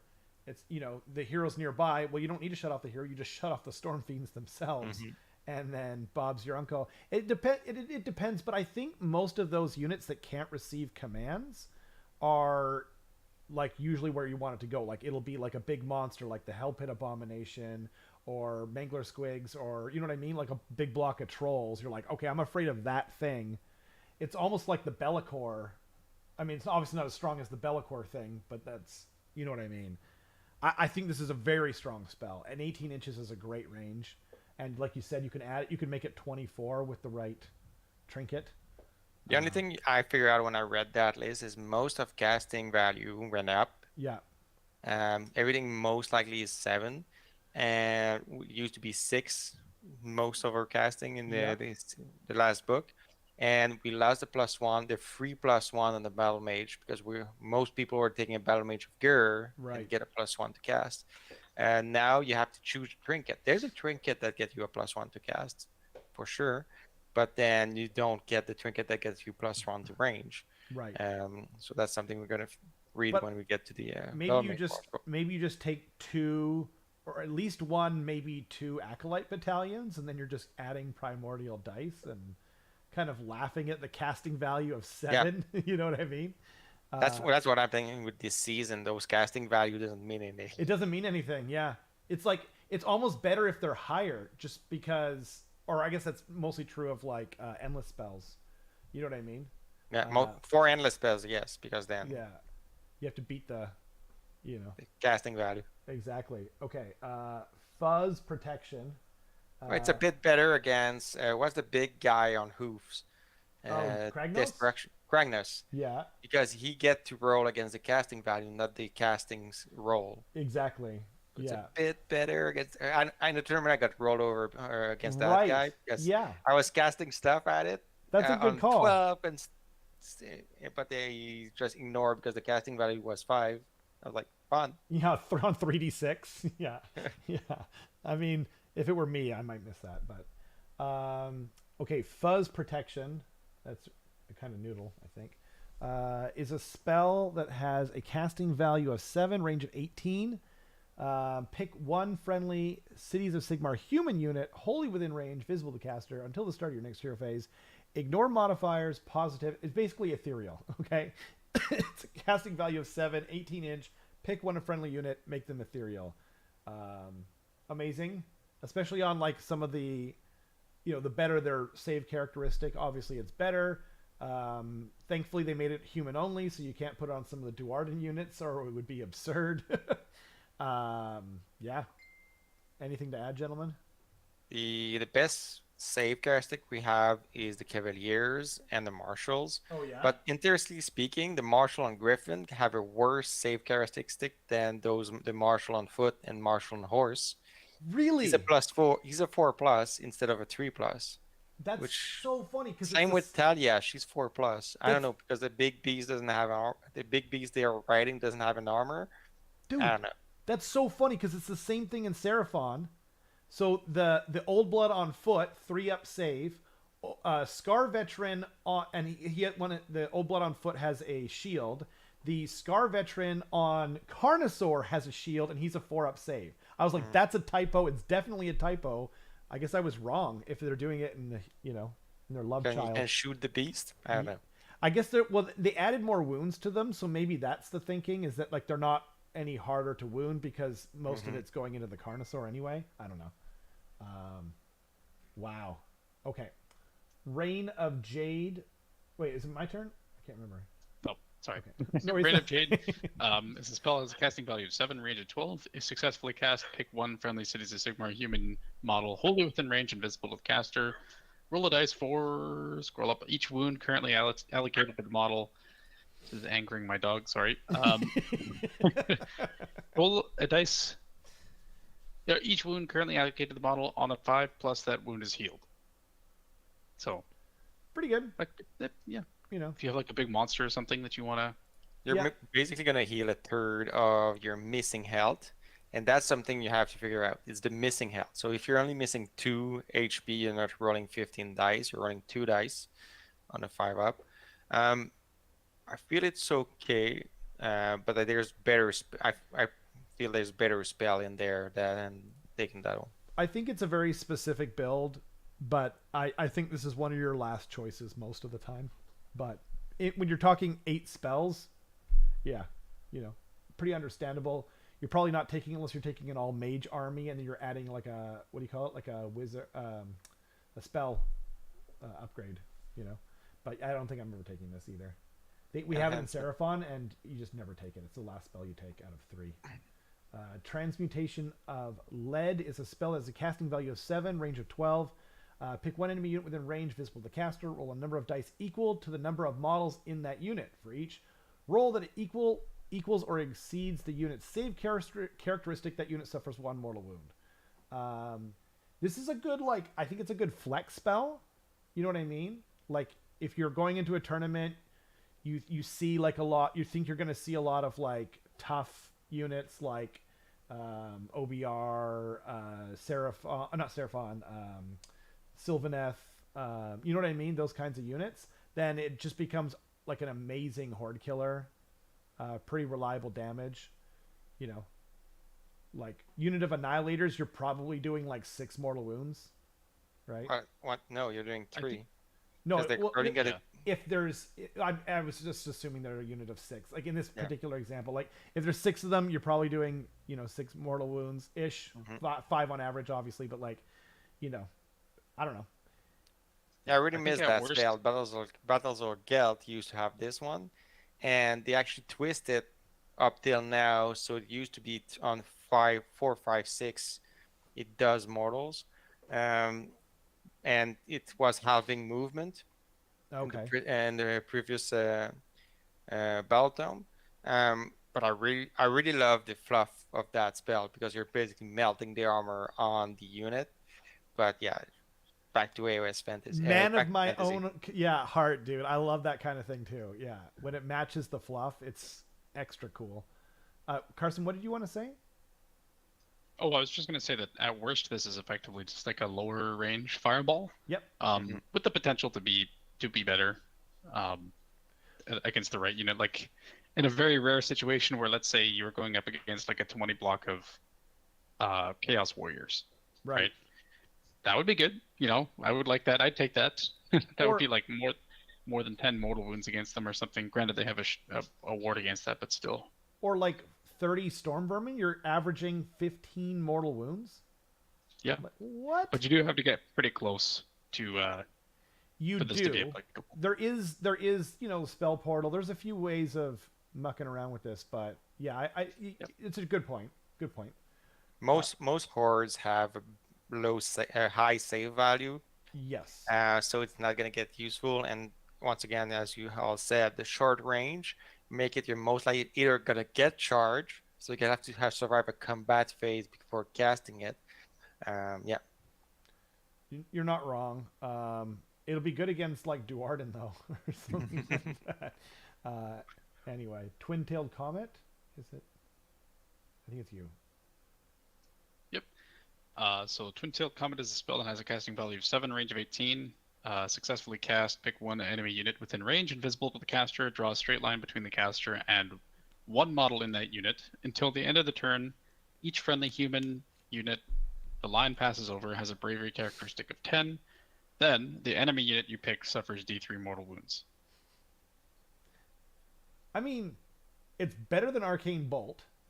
Yeah. It's 2 more for the casting value, but then you could also maybe like, I don't know, buff everyone's bravery. I think it's pretty cool. What is the bravery of humans usually? 5. 5? 5 and 7. Oh, But yeah, if you go to Steel Hams, they have a bravery of 5. Shoot. Okay. Yeah, pretty low. They're gonna flee. Yeah. Well, then But all the more if reason. 6 of them are dead, or Yeah. 5 of them are dead already, most likely they are in a sweet spot where they're gonna die. Right. But then this would make them survive, right? This would make them survive. Yes. Yeah. So there's But a do you there's a- wanna- Until the end of the turn, though. Right. That's a good point.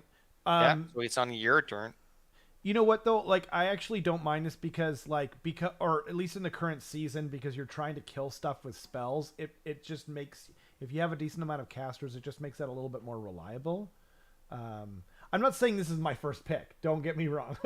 This is not my But first Carson pick. gets something right. Is the 10 bravery is only going to be on your turn. Yeah. No. So you on your opponent turn when he's going to shoot at you, and you're still going to be bravery 5. That's a great, yeah, like that was a great catch by Carson. I missed that totally. So yep, I was thinking more for the damage. The next one is 18-inch. probably more useful. Yeah, a wild form is insane.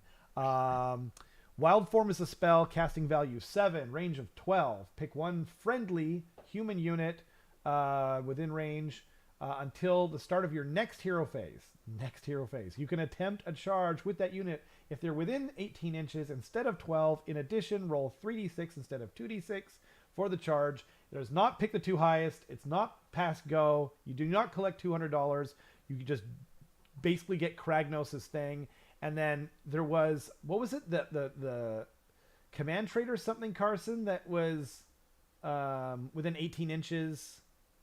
Reroll. So if the general charges, you can reroll this general's charge rolls, and then Right. if this general made a charge roll, humans within 18 inches, or maybe it's not humans, but they can reroll charge rolls as well. So Yeah. basically, like, you can do a long bomb charge, and then all your friends can do long bomb charges too, and you can reroll those long bomb charges all you want. Yeah. Or just make things incredibly reliable. Like you move up, they redeploy 6. You're like, okay, like I can probably make a 9-inch charge on 3d6 re-rolling. Like even then, it's super good. And you want to make your charges reliable because I believe there's a battle tactic in this book as well for that. But it might There's be a battle tactic there. Yes, there's some. I Is don't it know if connected you went to elves? through it. Anyway, No, there's a battle tactic. Well, there's the elf one where 3 units have to charge. right. And goes in combat. But there's also one where all your mounted units Yeah. have to charge an objective and seize it. Okay, there we go. So that's Mounted unit. mounted unit. Fair enough. Yeah. And only mounted unit. So if there's one of your guy that is not mounted on that objective, you're not getting it. Yeah, there's some of that in the Seraphon one too, which is whatever. But at least you can kind of control that. Yeah. You know. Okay. Dirty elf sorcery. Shall I read this, Carson?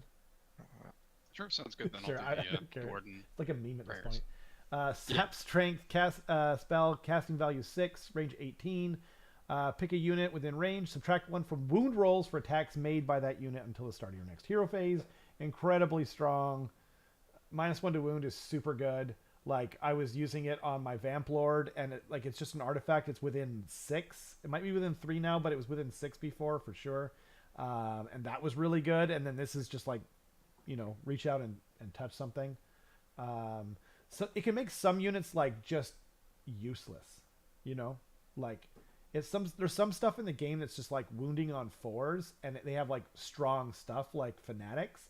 When they're wounding on 5s, it's just like, okay, this thing is, a liability now.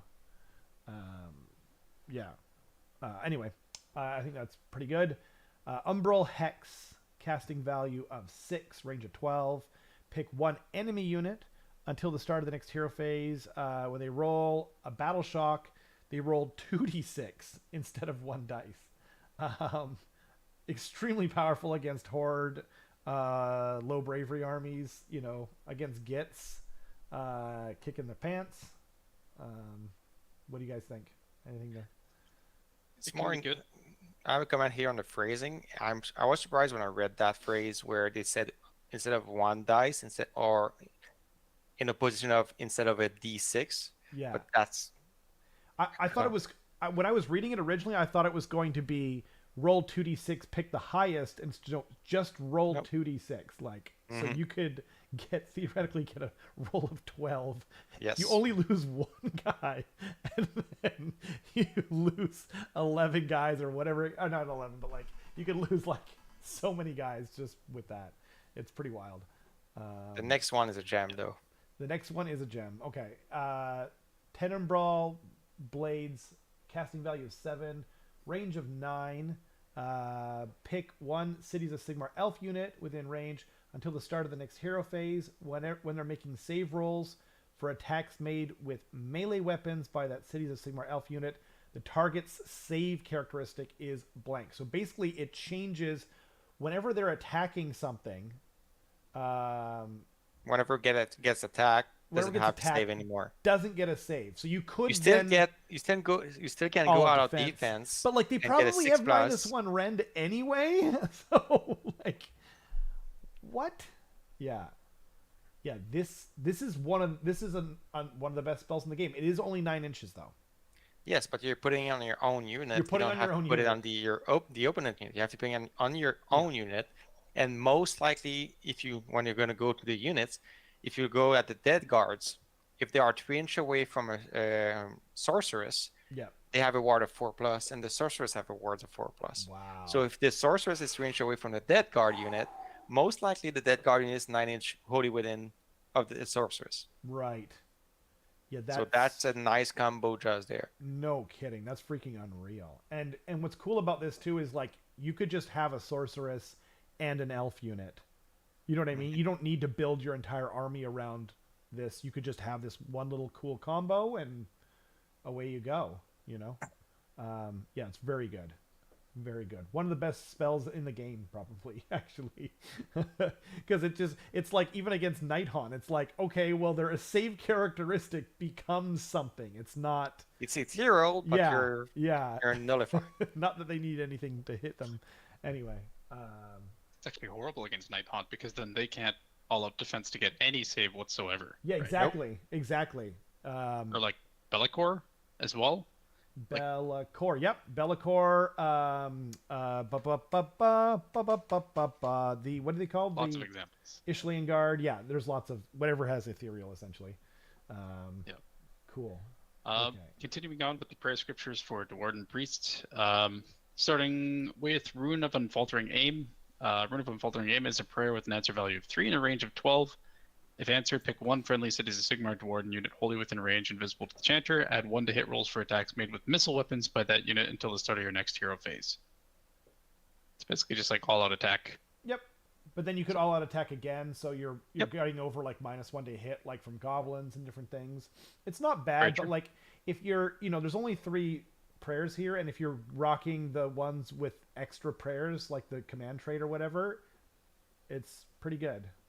Yeah, it's nice to have in your pocket. That's exactly. True. Yeah. Ruin of Oath and Steel is a prayer that has an answer value of 3 and a range of 12. If answered, pick one friendly Cities of Sigmar Dwarden unit wholly within range and visible to the chanter. Subtract 1 from wound rolls for attacks that target that unit until the start of your next hero phase. Sounds pretty good too. Pretty good.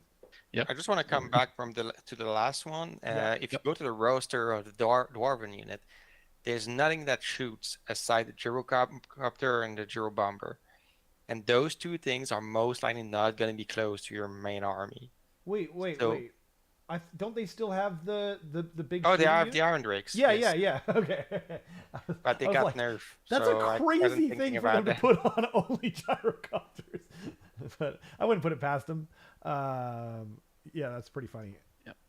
Um, Yeah. Lastly, Rune of Wrath and Ruin. Rune of Wrath and Ruin. I wasn't gonna say anything. What a name.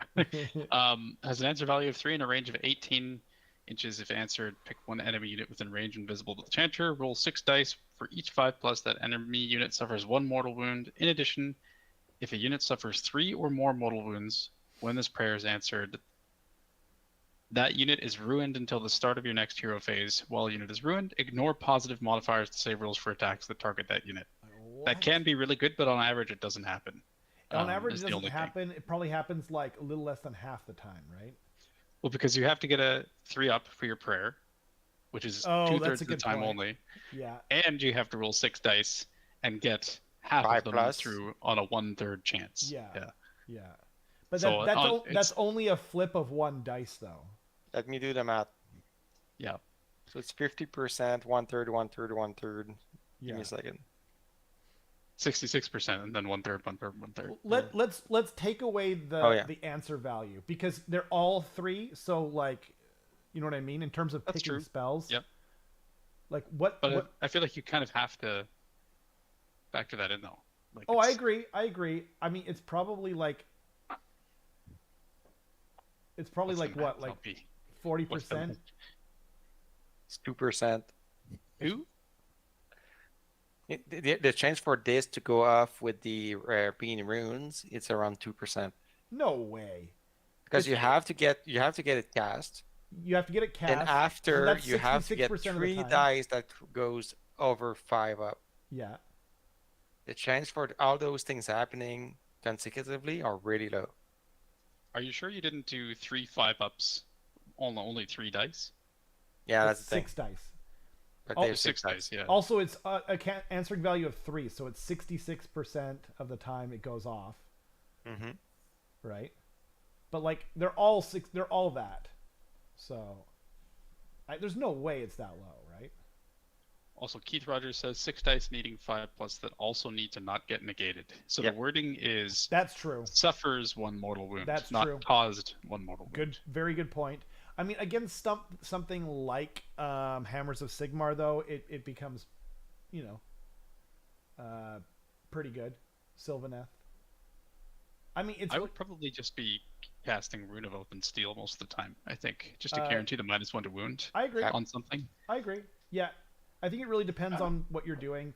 If you're taking multiples, I'm probably taking Ruth of Oath and Steel and then Rune of Wrath and Ruin next, personally.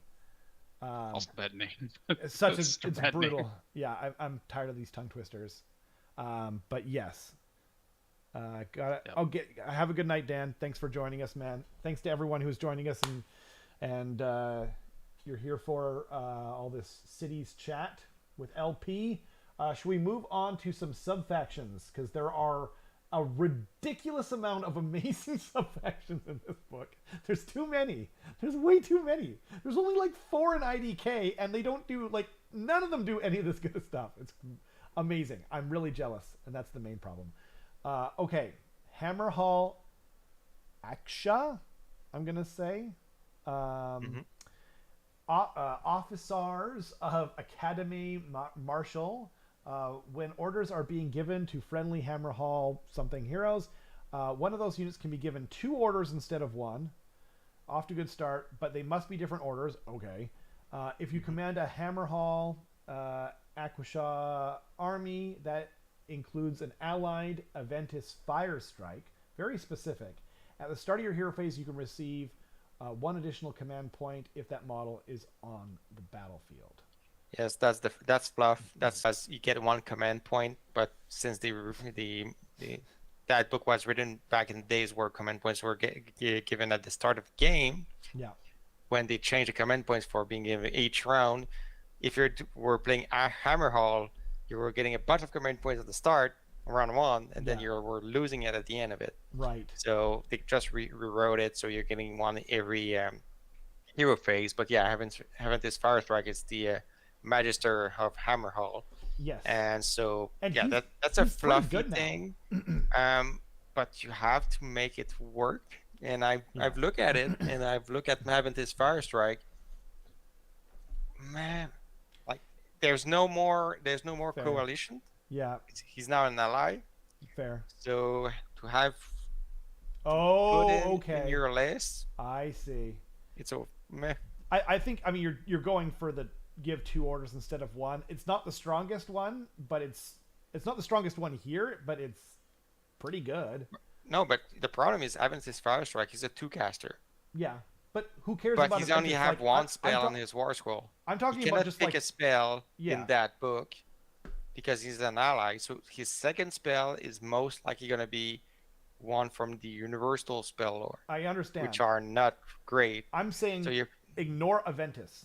Just Yes, forget exactly. event him, and then just take the 2 orders like once per turn yeah on one guy. on one guy. Like that's pretty good, you know, like shooting better and or shooting back at people, moving, and you know, like it's just pretty good. You know, I'm not saying it's the best thing here. It's definitely not, but like pretty good overall. Like it interacts with your main sub or allegiance ability, right? Okay. And then Tempest Eye. And Keith Rudder just point out Adventist is unique. You cannot even put Universal Spell Yeah, I Lore know. on. Yeah. So you're gonna get a 2-caster that's Yeah. only gonna know his War Scroll spell, which is a 9-inch thing, Yeah. Mystic Shield, and Arcane Bolt. So Once he's not a worth coalition ally, he goes in the trash. And the his model is kind of ugly too. So, or his not his model, the face of the donkey he's riding is. it. I got the Battles of Gelt in here, so I always thought about converting something on a bigger base, Right on. but the War Scroll of Adventist Fire Strike doesn't. No, It's not worth it. poopy. Yep, I agree. There'll probably be a new Stormcast book, and then maybe things will change, but Maybe. we'll see. Tempest Eye. Yep. Tempest Eye Rapid Redeploy. So basically all this does is friendly Tempest Eye, allied Caradron Overlord, Sky Vessel units, including units embarked in them, can retreat and still shoot in the same turn. So you can ally in KO and have them retreat and shoot. So Only the Sky Vessels. and the units that are inside them. Yes, but you Yep. cannot have on disbark units that can shoot and retreat, redeploy, and that's something true. that people are a bit sad about because they would ally some dirigible guy, the guy with the bubble and Right. that fly around, but they would not get that redeploy because they are not inside a boat or on a boat. So this thing is restrictive. But and once again it's retreat and still shoot. It's not the old one where you could actually move after shooting. Right. So Tempest Eye before was no fun to play against. When it went off, it was just like pure castle. It was the whole army was basically +1 to hit and wound, and they were moving outside of, and just it was so brutal to play against. I'm sad that it's not more viable than it is, but I just never want to play against that again. because what's gonna happen here most likely Yeah. is you're gonna forego a combat phase and then get charge on in your opponent phase, opponent turn again. Right. What I mean by that is you have to shoot and then being able to retreat. So Right. you're gonna save your unit one combat phase, but then your opponent's gonna be able to charge you back in his turn. Right. I think it's okay if you, because like the thing is too is it's like if you are stuck in combat with something, right, you can only shoot at the thing you're in combat with.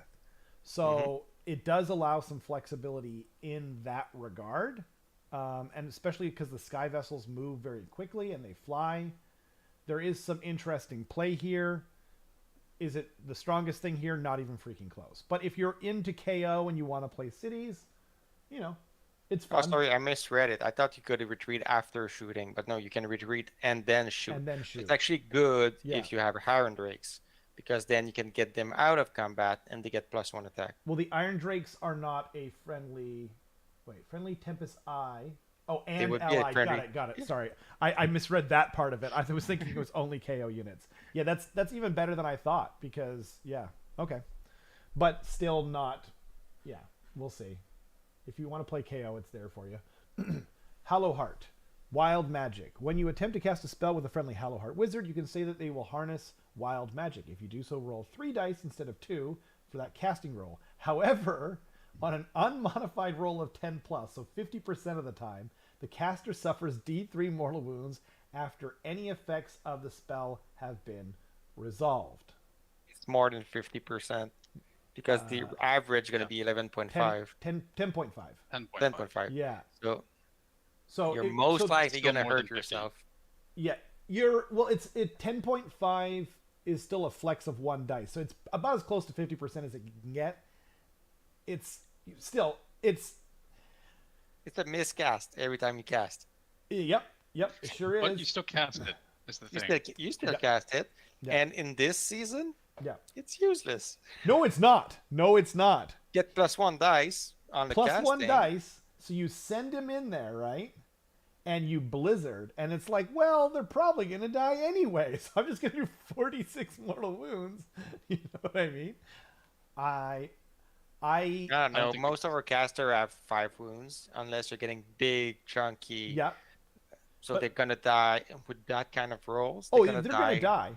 They're gonna in 2 die turns. because don't forget on Blizzard, for each 1 you roll, they're taking D3 Mm-hmm. mortal wounds in addition. But when you're putting a wizard out there to cast Blizzard, if you get it off, it's almost always worth it. See the game that we just filmed yesterday, the future battle report coming between Seraphon and Gitz. It's always worth it, and like 46 is so much. Like, okay, let me just explain my thinking real quick. Okay, is this the best one? No. If you're playing, if you want to play a Skaven style Cities of Sigmar army, There you go. This is for you, which means it's for me, right? I think this would be super fun to play, but yeah, you're not wrong. Anything we want to say on that? There's so many of these things. Okay. Nope. Next one is Hammerhall Gyra. Bounty of the Verdant City. When picking a Hammerhall Gyra army, if the battle pack you are using has restrictions on the number of reinforced units you can include 1 additional Cities of Sigmar reinforced unit in your army. In addition, friendly Hammerhall Gyra human units have a bravery characteristic of 10 while they have 10 or more models. So that's pretty big. With the what LP was saying earlier, yeah, bravery 5. But once again, they have to be 10 or more. So all your MSU's unit are not going to be affected by that thing. So you have to reinforce all of your unit to actually have a bravery characteristic of 10 or more. And once you reinforce, there's more chance that you're going to lose more guys. And then the bravery 10 is going to be a bit swingy. Because if you lose 13 guy because your unit is 20, then it doesn't matter. You're still going to lose more guys. I mean, but it might be the difference between losing everyone and not, because like if you are 20 guys, you have a bravery of 10, right? And then if you let's just say you roll a 3, which is average, right? Mm-hmm. That becomes 13, right? Then because the determining of how many models you're going to lose happens before you remove them. Mm-hmm. It's better. I just know, like, it's a similar thing with like my Skaven models, only it's even better because the old Skaven models used to get plus to their save characteristic when they had a certain amount of people, and you're doing that individually. So there is more value here than that. But yeah. But you have to play a list that doesn't have MSUs or doesn't go for MSUs. Absolutely. Your Cavaliers are never going to get this because they come in packs of 5s. Your That's heroes are never going to get it. Right. They're alone in their unit. Yep. So only if you really want to play your infantry heavy list, that could be interesting. But I don't see hordes lists or human horde lists do much. But somebody could play Flashlands with that and see Right. what happened. Right. That could be interesting. Yeah, Um, I think this is their attempt at making like a horde sub faction, yeah. but Mhm. it kind of came out just a little bit mediocre. I think. I think there's And something. don't forget about the additional reinforcement point. It doesn't. It's not necessary in a lot of armies, but some armies like I would kill for it, to be honest. Um, but I don't disagree. Okay, Living City. This is basically just deep strike the army. Mhm. Yeah, it's just like the old. They forego the +1 wounds every turn, and they just kept the board size uh, Exactly the deep corner. strike. Exactly. Yeah. And one unit on the board, one unit out, not on the board. So half of your army have to be on the board. Um, it's good. Right. That rule used to be the winning cities list with the Stormpass Dragons Yeah. because they could actually fly in.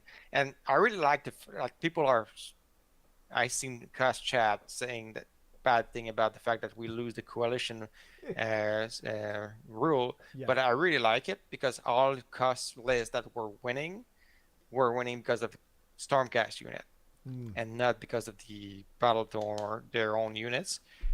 So that was really hard for Game Workshop to balance the whole book because we're most likely taking Stormcast units in our list, or actually Stormcast player were taking our rules to play their list. Yeah. Yeah. Again, That'd be you're alright. kind of a man after my own heart, LP. Where you know when you play a battle tome, you want to play the battle tome. You don't want to a certain extent be allying in 50,000 different things, right? Like I think most of us kind of want to win on the merits of the book itself. So yeah, I agree. Should we move on? Sure. That's a Yeah, really next up. that's still a really good one. It is a good one You for can sure. pop up anywhere like shooting list that could pop up anywhere 9 inch away and shoot something that's because even lookout sir it's 12 inch. Yeah, You're popping out 9 inch away, so you can actually shoot a hero in the backline. if they're not chaffed up or whatever, but absolutely, it also keeps Even if your they're chaffed up, they're only gonna get -1 to hit. right. The And only you're thing, just gonna unleash something on it. the downside to this though is that you can't place orders on them because you have to place orders on units that are on the battlefield. Yes, you're right. So you cannot put orders on your hero in the back. Yeah, yeah. But But you still can use command. you can all and it keeps them safe and Yep. you can deep strike them on objectives like I see the merit. It's not my first choice. We're still not there for me. Greywater, whose turn is it? Carson, I don't remember. Yep, Greywater is yeah, very standard like shooting buff sub faction. You can use the all out attack command up to 3 times in your shooting phase.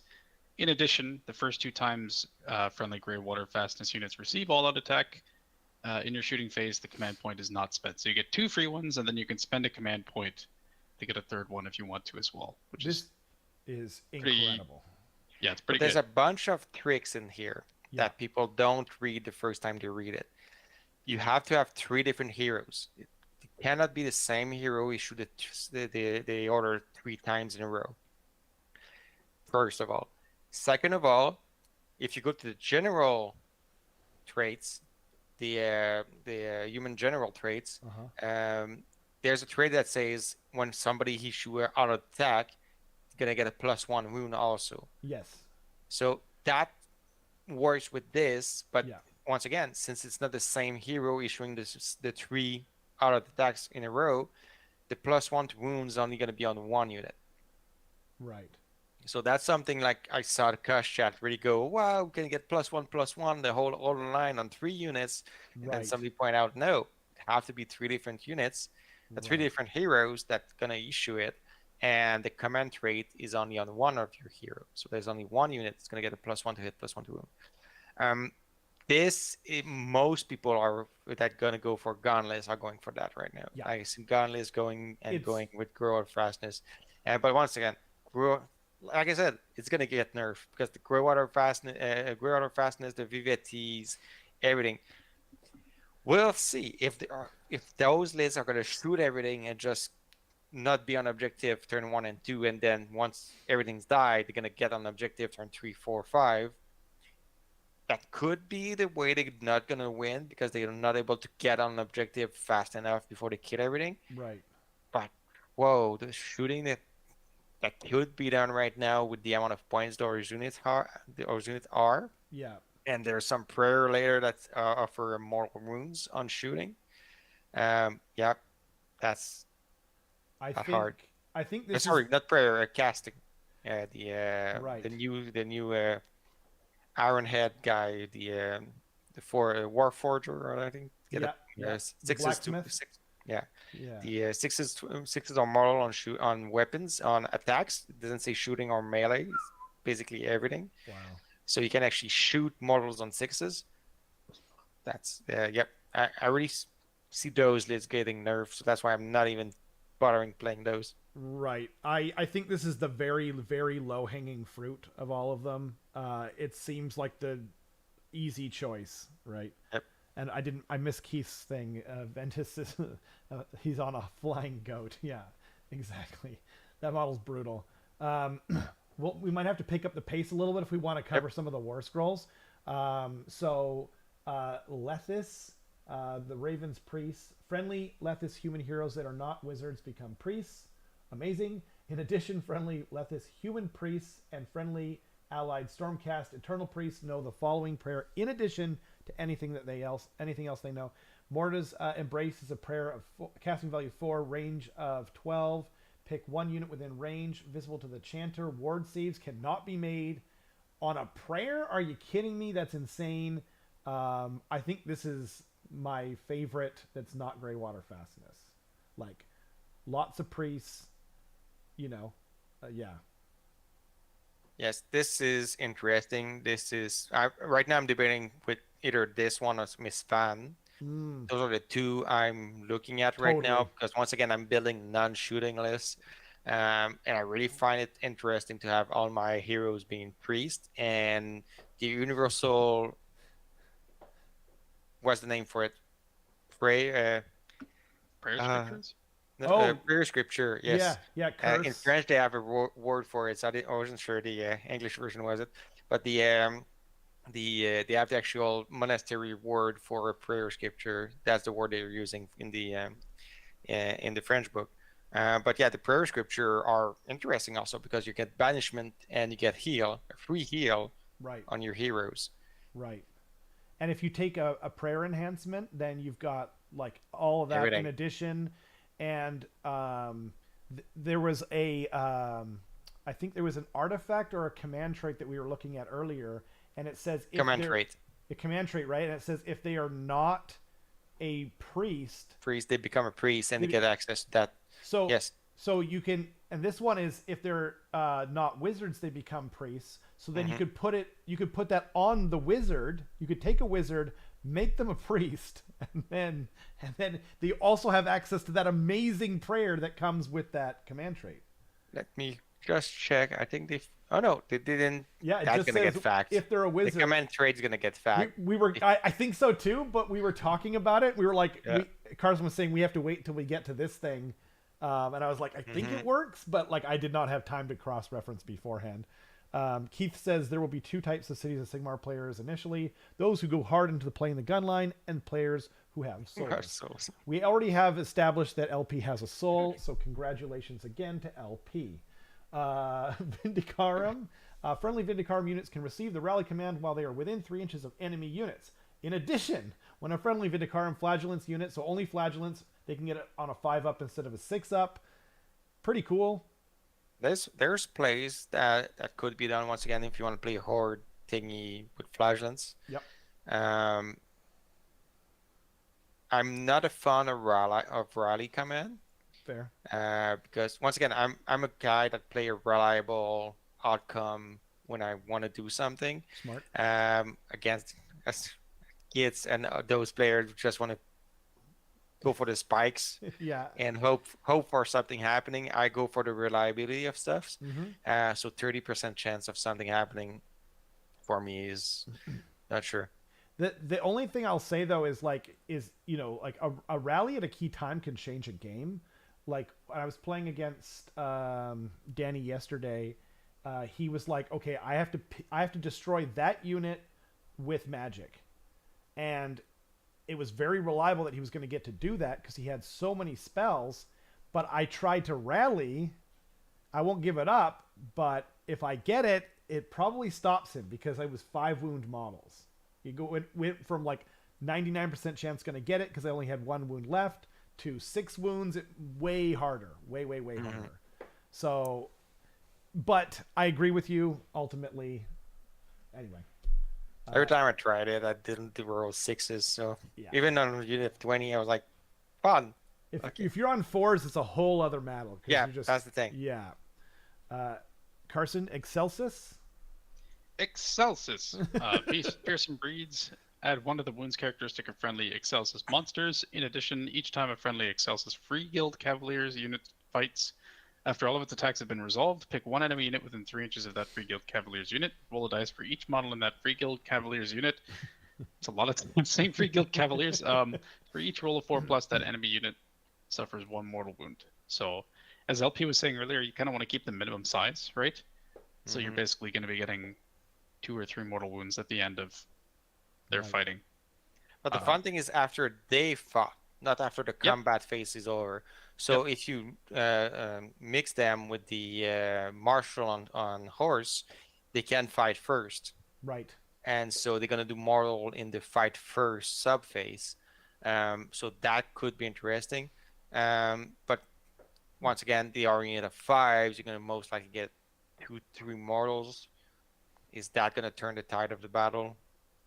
Yeah, and like you said, like you can chain that first strike activation to, like, if you have the leader that you talked about, and then the Cavaliers go, and those are your 2 first strike actions, and then your first activation if you get another Cavalier charge in. Yes, then, I've been playing that kind of list. Yeah, and like I played Dan and Dale with that kind of list, charging turn 1 with 2 units of Cavalier and the Marshal. They weren't doing much. I was a bit disappointed. Yeah. Right on. Yeah. It's. Oh, sorry. No, it's just it's pretty swingy. Like you could have a big unit of 10 charge in, but then half of them aren't gonna get to hit anything because they have a range of 1 inch. Right. Yeah. Yeah. It's kind of like the Saurus bites. Okay, add 1. So Settlers gain, add 1 to casting rolls for friendly Settlers gain wizards. In addition, at the start of the hero phase, you receive 1 additional command point if the model picked to be your generals within 3 inches of any friendly Lumineth Realm Lords heroes. So that does come with a cost of having to ally in Lumineth Realm Lords heroes. They don't get the spell lore, so there's already. But like I think bearing the lead, but with the ends of these things is you're getting +1 to your casting rolls. It's just like, everyone gets the what's it called, Scragrot's buff, where it's just +1. It's good. Once again, in this season, is it really that good? Good. The +1 instead of a D6 primal dice. Yeah. I would have seen this happening in the last season. That would be pretty interesting, like the Hollow Heart or lists with what not +1 casting, where +1 spell cast. Most I've seen about this series, if you want to play your army as the old Battledome used to be played, and you want an adjutant, you can actually play Settle Gains because you basically have an adjutant. Right. I think for me, like, I think I'm probably overreacting to this, not like in like a way where I'm like, oh, it's too good, but I just mean like, I just played a game yesterday, and the amount of times that I tied my unbinding roll against my opponent after using primal dice was so insane that I'm like, kind of like, this is like, it seems better to me than it probably is, Yeah, but you just said it, unbinding. This is casting. But he had casting, so he was using Scragrot. He had +1 to cast, and I kept tying him, and that 1 made all the difference. It made all the difference. But again, that's very circumstantial. You know what I mean? Like, it's I would not. Anyway, I think it seems a little better to me than it actually is. I'd ally in the twins, and they can defend your city's wizards. That's a good point, actually. That's a great call. Wow. Yeah, great call. Misthaven, anyone? Misthaven. Yeah. Shadowed Approach. At the end of your hero phase, you can pick up to 3 different friendly Misthaven units that are more than 12 inches from all enemy units. Each of those units can make a move of up to d6 inches. Roll separately for each. If the unit has a mount, it can move up to 2d6 inches instead of d6 inches. Units can finish this move within 3 inches of enemy units. Within. So there's a lot of play here. There's a lot of play here. The only problem with the not the problem, but the foolproof they did on this is you have to be 12 inch away from your enemy when you start this, and it's happening at the end of your hero phase. So the chance of actually ending within 3 inch of something in your hero phase are really, really low. And you need a 10. You would need a you would need a 10 on 2d6, and you would need a 10 on a mounted unit, because a foot unit will never get inside. I may have played a bit.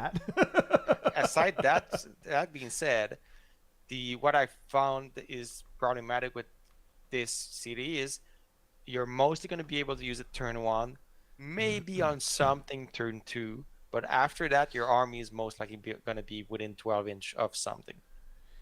Yeah, it's true. I'm going to go back to my game yesterday. So I was trying to get a battle tactic where I was doing led into the maelstrom, and I moved up a unit. They redeployed 6 inches. And so I was like, okay, I need to bring up my skinks so I can get my battle tactic, right? And I was outside of 12, but they move 8 inches, right? And I needed a 7-inch roll to get my battle tactic. I got a 6. So this would have made the difference. It doesn't matter what I roll at that point, right? I re-roll it. I got a 6 again. You know what I mean? So again, maybe this seems better to me than it is, but I just think this game is a game of movement. So, like, I'm playing, for my Seraphon, like, almost the auto-include one for me is the one where I pick up to 3 units or whatever, 2 units including the bearer. I think it's up to 3 units. And if I'm in my own zone, or, if I'm in my own territory, then I can move one of the units. You know what I mean? Green Host actually points something, and that's something we made. Yeah, I don't know if you were here, Green Ghost. Host, sorry. When I said that the Fusilier can get up to 35-inch threat range plus 2d6. Right. But that's part of the 2d6. One of the d6 they're going to get is that kind of movement. Right. You either can move them away or move them forward, and they can still be fortified. Because that's happening in their hero phase. Right. So, and unless it says move, is that they don't say move? Regardless, move in your movement phase, I think. Regardless, to be honest, I think this is after the priest one. I think this one's my favorite, just because the game. It's a game of movement. Like, you win in the movement phase most of the time. I think this sub-faction is very. And Ludivicus actually points something also. Pontifex actually count as having a crew, which is a mount. So Pontifex indeed is going to get 2d6 based on that rule. And that's something I saw and I figured out, like Alex in the chat actually, Alex Butler, we had a chat about this. But yeah, there's a bunch of those things that... Keith says Pontifex is faction locked. Yeah, it's faction lock. It's faction lock? Yeah. But I think that's right. Faction War City of Sigmar. Still, it's a Mistvan unit. Is it CD lock or faction lock? That's a good question. Keith, can you... Let me scroll down. Okay, I will... Hammerhall. Devoted of Sigmar? No, he's... Hammerhall Aquasha? He's not faction lock. Pontifex? No, Pontifex is not faction lock. Oh, Talia. Talia is faction lock. Oh, maybe that's what you're thinking of, Keith. Yeah, Talia is faction lock. Got but Pontifex, it's not faction, sorry. Okay. She's CD locked. Amar Hashqua. Aksha. But Pontifex is not. Got it. And that's why it's Pontifex. We're all looking at Pontifex right now. That's going to get a big hammer nerf. She's gonna be. We actually started talking about it last week because it's so glaring. Yeah. Yeah. Go on. Okay. So I guess we'll do the match play stuff next. Pontifex will be everywhere, Keith. Absolutely. Yes, it's gonna be allied in everybody. It's gonna be like in the first couple of, unless they did as they did with the Storm Drake, where they're gonna nerf it before the book release because we got the leak and everybody's saying that, whoa, that thing have to go up or that thing have to change. Yeah. I hope they're gonna nerf it before the book is out. Because the book was supposed to be out in November. If you scroll, if you look on the leak, if you go down the point table, it says that the points are November 2023. Right. So we still have a month, maybe two time before the actual release of what we're looking at right now. Right. So I'm looking forward for a nerf bad head coming for you're like, please nerf my army. Oh, yeah. Okay, grand strategies. The first one's called Exemplar of the Academy Martial. When the battle ends, you complete this grand strategy. If you completed at least 4 battle tactics, this isn't a lot of them.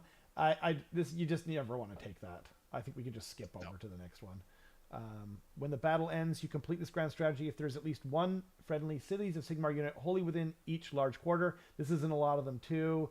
It's not great. They've also specified they have to be separate units, I think, right?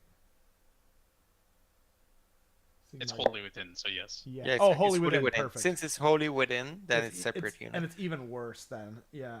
So you have to at least have 4 units on the field at the end of it, and they have to be split out in the 4 corners. It's just bad. Hold the high ground. When the battle ends, you complete this grand strategy if there are any friendly units within 12 inches of the center of the battlefield and no enemy units. But that's a huge radius. That's not diameter, that's radius. So, and then banners held high. When this battle ends, and this one annoys me the most, to be honest. Each player, so I've got to interact with your garbage now, LP, okay?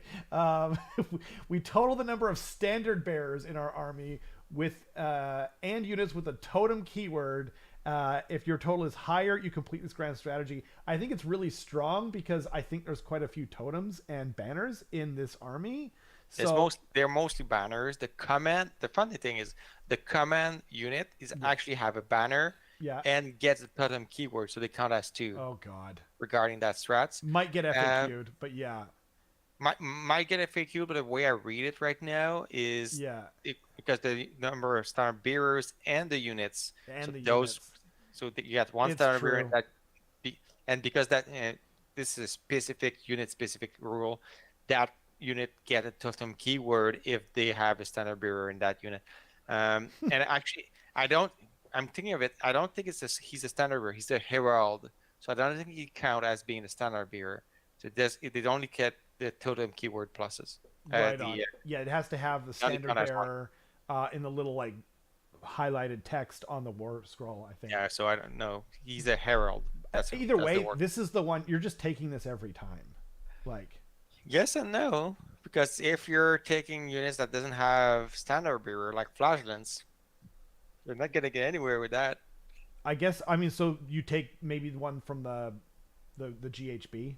You're either gonna go for the GHB but there's like, if you really want to be fluffy, you could go for the first one. But those, like, you have to do every one of those. Like, there's 4 that can be done. There's 3 that can be done with anything. Yeah. And there's 1 that is unit specific, and there's 2 that are faction specific. So in order to get the first one, that's going to be hard. Right. The banner held high is probably the easiest, but it's going to be matchup dependent. A little bit. Of course, if you're facing Son of Behemoth, it's done. But it might also be, but it also might be like a win more scenario outside of Behemoth, because But having said that, I would literally take banners. I think, but that one annoys me. If I want to be fluffy, I'm doing Reclaim for Sigmar. just because it like even though that one's in a lot of different books, it actually makes sense for cities because they're going out into the realm and they're conquering stuff. But anyway, the battle tactics are where it gets more interesting. What's that? I was just gonna say, I like what Keith Rogers said, where you take reclaim for Sigmar and then deep strike cannons in the corners. Oh baby, yeah. You go living city, you go living cities, and you just deep strike in each corner. You're like shooting at them. I mean, that's pretty funny, yeah. Also, it's funny. Are you gonna win the game? Most likely not. Ludivicus says that Ludivicus says something really interesting. Is there's could be a commercial marketing thinking right now with those units being so low in points, is they want to sell it and then nerf them after a month. That's the sort of cynical view that I don't disagree with, frankly. Nope. It's probably not wrong. So I'm most likely going to be hated again because I'm going to be a broken army for a month or two before they track it. But yeah. Yeah. Although, and like, to be fair to them, they have, when things have come out like way overtuned, they have nerfed them before they released in the past. Yeah, they did it with Stormcast. They've done it multiple times in 40K because that game was a poop show for a little bit there in 9th edition. But, we'll see. We'll see. Like I said, we're 2 months away from the release of that book. Yeah. So most likely, if something happens, it's gonna happen when they're gonna be in pre-sale. Yeah. Or a week before, just saying like if you want to buy it, just be aware that we're gonna nerf it. But yeah, right. I don't think they're gonna do that. Oh, actually, but they have done that. But like they have done that with the Stormcast. Yeah, Dragon. They did it with the Stormcast one. You're right. Okay, go on because yes. Sorry. Okay, here. 40 minutes ago. Can you read the first? Bring full. Yep. Yeah. Bring full arms to bear. Bring your full arms to the bear. Yeah. Pick one enemy unit. You complete this battle tactic if that unit is destroyed this turn and was suppressed as a result of suppressing fire order. So we talked about this earlier. Like it's definitely pretty doable. And it probably needs an FAQ as well, like you said, because you can technically suppress a unit that you absolutely murdered. Like there's no requirement to suppress them when they're still alive. There's no unit left. Like I said, it's going to need an FAQ, but it seems pretty damn obvious to 99% of the population, I'm sure. Yeah. Well, next one is... It's probably the easiest in there when it comes to, and you most likely need an easy battle tactic in all the battle zones. But if you kill them, you can't get it, right? Well, let me go back to the suppressing fire order. Because it says, because you have to be able, there has to be a unit to roll against. Also, it makes no sense for fluff if you think about it, because it makes no sense in fluff. But if the rule says that while they are being shot at, they are being suppressed, and then the last guy die after being suppressed, there's a way of thinking about it. After you're done shooting. Yeah. Yeah. The intent is clearly what Keith was saying. So right now, you could actually suppress it. Yes, right now, the way it's worded, you could actually suppress it even though you kill the whole unit. So the fluffy way to see it is they are being shot at, they are being killed, they are suppressed, and then the last guy died. I don't see it. I don't think that that works though, because it says if you do so, pick one friendly human unit within 3 inches of this order after that unit shoots. So after that unit shoots. Mm-hmm. If all the attacks target the same unit, roll 2d6. So it's done shooting, right? Yep. Then roll 2d6 and add the number of models slain by those attacks to the result. If the result exceeds the bravery characteristic of the enemy unit, but the enemy unit's not there. And that's where the fact can be needed. I agree. Like, it seems extremely obvious, I think, to everyone how this is intended. Mm-hmm. I guess it will need TO intervention for a short period of time. This was such an obvious thing, though. They should have said in the battle tactic right from the beginning, if you kill the unit, like there should be a designer's note in there. I don't know why they didn't add it there. I actually find that kind of frustrating. that it's such an I don't think it obvious. should be in the battle tactic. I think it should be in the Well, order. He should be in the order more than the battle tactic. I guess you're right. Well, it only applies to the battle tactic though, which is why I wanted to put it there. No, well, yeah, kind of, Because like because if they're not like it's there's useless if you yeah, want to suppress exactly, it something is instead. completely useless, right? Okay, Because go on. you can't anyway. Yeah, you can't affect something with strike last that's not there, right? Yep. But, okay. Anyway, next one, raise the banner. Pick one objective controlled by your opponent. You complete this tactic if you control that objective at the end of this turn, and a friendly free guild command corps that includes a Great Herald contests it. So, unit specific. They just need to be on the objective after you take it. So, pretty Unit doable if you have and that model unit. specific. Yeah, that's true. And once again, and that's what I said earlier. That guy is called a Great Herald, not a standard bearer. So that unit doesn't get 2 points when it comes to the grand strategy of a banner held high. This is really specific. You have to feel a command corps. Most people are going to feel one because they have brand new abilities in that unit that we haven't seen anywhere in AOS right now that are countering your opponent in his turn. Yeah. Which is interesting, but also going to cut the game when it comes to the flow. Right. Yeah, maybe if you have that unit and it's specific. It's a lot like the skink one. So I think it's pretty decent. I kind of undercut the skink one originally, but anyway, I won't go into that, but I think it's decent.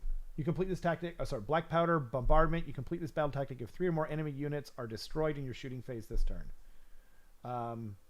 Gray water fastness. Unless you have a really, really big shoot, and even then, you have to face something that you're going to be able to kill 3 units in shooting.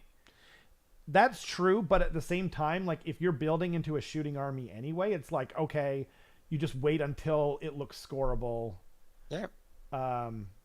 I think it's decent. The chance you're gonna be able to do it in your shooting phase and not kill those units in their combat phase prior is pretty slim. But yeah, it's there. It's feasible. Maybe it just seems better to me because for my Skaven one, I need my enemy to have a certain unit, and I have to do that same thing. Oh yeah. Okay. It's better than yours. That's for sure. Yeah, it's better than I guess that doesn't really say anything, does it? Mount the charge. Pick one objective controlled by your opponent. You complete this tactic if you control that objective at the end of this turn, and every friendly unit that contested has a mount and made a charge move this turn. Yes, everybody have to make a charge move. So if you move something on the objective and fail to charge with that mount unit, you're still gonna miss it. Yeah. So this is once again pretty. I've done it. I've charged once again with the Cavalry Marshal and the bonus with the +3 move order and Miss Van. Add 3-inch charge to do. So I was just like, go in. Right. That's most likely feasible, and the Cavalry Marshal gets to reroll the charge because he's finest hour. But yeah, so it's feasible. But it's if you fail one of those charge and you mistakenly put one of the model on the objective prior, it's gonna forgo your. But the funny thing about this also, once again, the talk we had about Pontifex being a mount. Yeah, Pontifex could actually do that objective. In the Misthaven, I was just gonna say in the Misthaven or just in a regular army, Pontifex is considered mount. So if you charge something on an objective and sees it, that could be done. I think it's actually pretty good in Misthaven just because of the fact that like you're gonna at some point your enemy's gonna have something on there. Yep. You know what I mean? And you move close to it, charge. Yeah, and they're just like, well, it's so far away, and then you just move crazy far over there. You're moving 2d6 because everything is mounted. Yep. And you just close in. And then you give them the move order. And they're moving super far, then maybe rolling 3d6, re-rolling or something crazy. Right. Like, there's like a few different combos that you could do here. Strike without warning. Complete this battle tactic of 3 or more friendly Cities of Sigmar elf units that made a charge move this turn. So this is like what we were talked about before. Nothing super, Nothing super. The only like I've looked at it, and that made me hesitate about getting my Black Guard unit in 2 units of 10 instead of a big block of 20. But once again, they all have to make the charge. Yeah. They all in the 3 units. So even your sorcerers that in the back have to end up being in the combat. Right. And you most likely not want your sorceress in combat, because if she get killed, your Black Guards are not getting the 4+ wards anymore. Well, maybe you could put it on like a Phoenix or something. There's no Phoenix anymore. Oh, they're gone? Yeah. Those were cool models. You haven't looked through your PDF before? I didn't look through all the War Scrolls. I said at the top I did not have time. So that makes me sad. I did like the first. Only the Dark Elves are there anymore. Whatever. Okay, so, and then last and possibly least, you complete this battle tactic. Iron Might, you complete this battle tactic if at the end of your turn 3 or more friendly Cities of Sigmar Duarden units fought this turn, and no friendly Cities of Sigmar Duarden units were destroyed this turn. Ugh. Yeah. Ugh. You have to have confidence in your Dwarven unit to not die in the combat phase. Yes. And they have to fight, so... And 3 of them have to not die. So you can't just pile in. You can't, like, make your charge, and then, you know, if one of the unit kills the other unit, then then they can pile in, but they can't fight. Yeah. How many wounds does Pontifex have? Keith was saying the Pontifex best of both worlds, amount where it counts, but not amount for. We're gonna get here. He's page 2 of the War Scroll. Fair enough. I guess. The core battalion looks okay. It looks okay. It's okay. Yeah, it's not like compared to other ones, it's not bad because it is the 1-drop. So you can. There's. You get 2 things. That's the fun. 2 things. That's the fun things. It's okay. Once again, it's gonna be That's why I see shooting lists being really out of this world on the first month or so of the Battletome, because the core balance is there for this. Everything in that book is there, so you have Fusiliers and you shoot stuff from far away with cannons. I see it as it's going to be the same as the Lumineth. What happened with the Lumineth and the Archers? The Archers are slowly going to go up in points up till we get a balance. Yep, I think that's true. Okay, we have like 30 minutes. Yeah. Should we? Maybe we'll pick one. We'll do one or 2 each that we like, and then we'll call it there. Okay. Sure. Or actually, you know, I'm gonna forego mine. I'll let you do it, LP, because you've definitely looked at it more, and your take is far more important than mine on this. So I'm gonna go first of all for Talia. Talia is interesting. The monster's action is interesting for counter strategy when it comes to being charged, because the enemy monster have to have made a charge move in order to be strike last. So you cannot use that monster's action if you charge a monster. That's what I'm saying. So it's more a defensive thing happening. The War Master it's really tricky because it's only work if you have a Hammerhar Ashqua army. Okay. So if you want to use that model in any other city, that is not happening. The War Master. That's something to be careful at. Otherwise, there's a rally on 4+. That's really interesting. Where is it? Here. Lead from the front, but Talia have to be in combat for it to work. Right.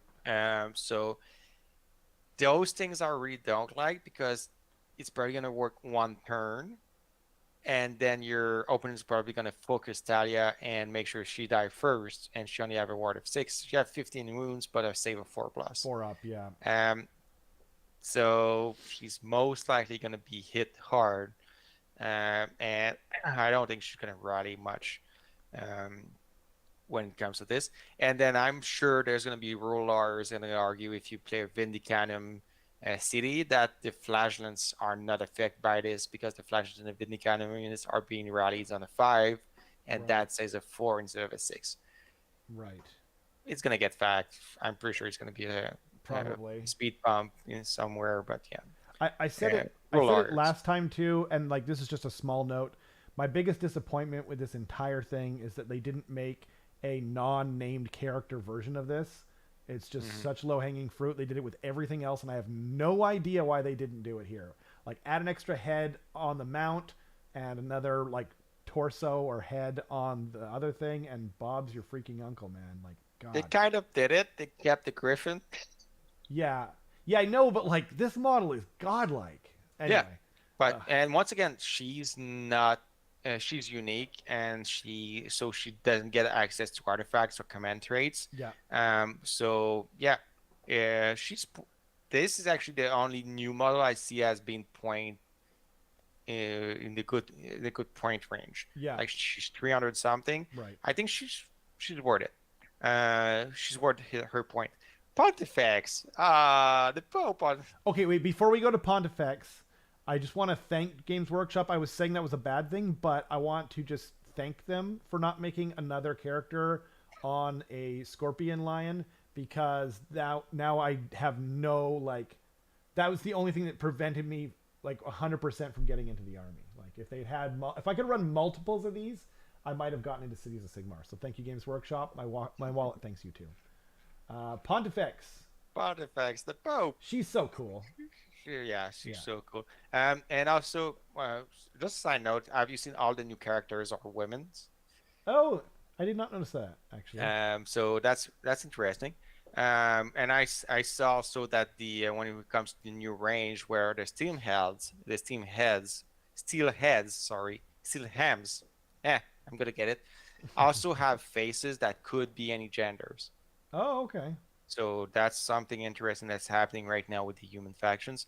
Pontifex and Estra, she's gonna get the huge nerf bath happening, because she got a prayer on a 3+. She can basically zap any wizards and priests on the table that opponents, not yours, but the enemy. Yeah.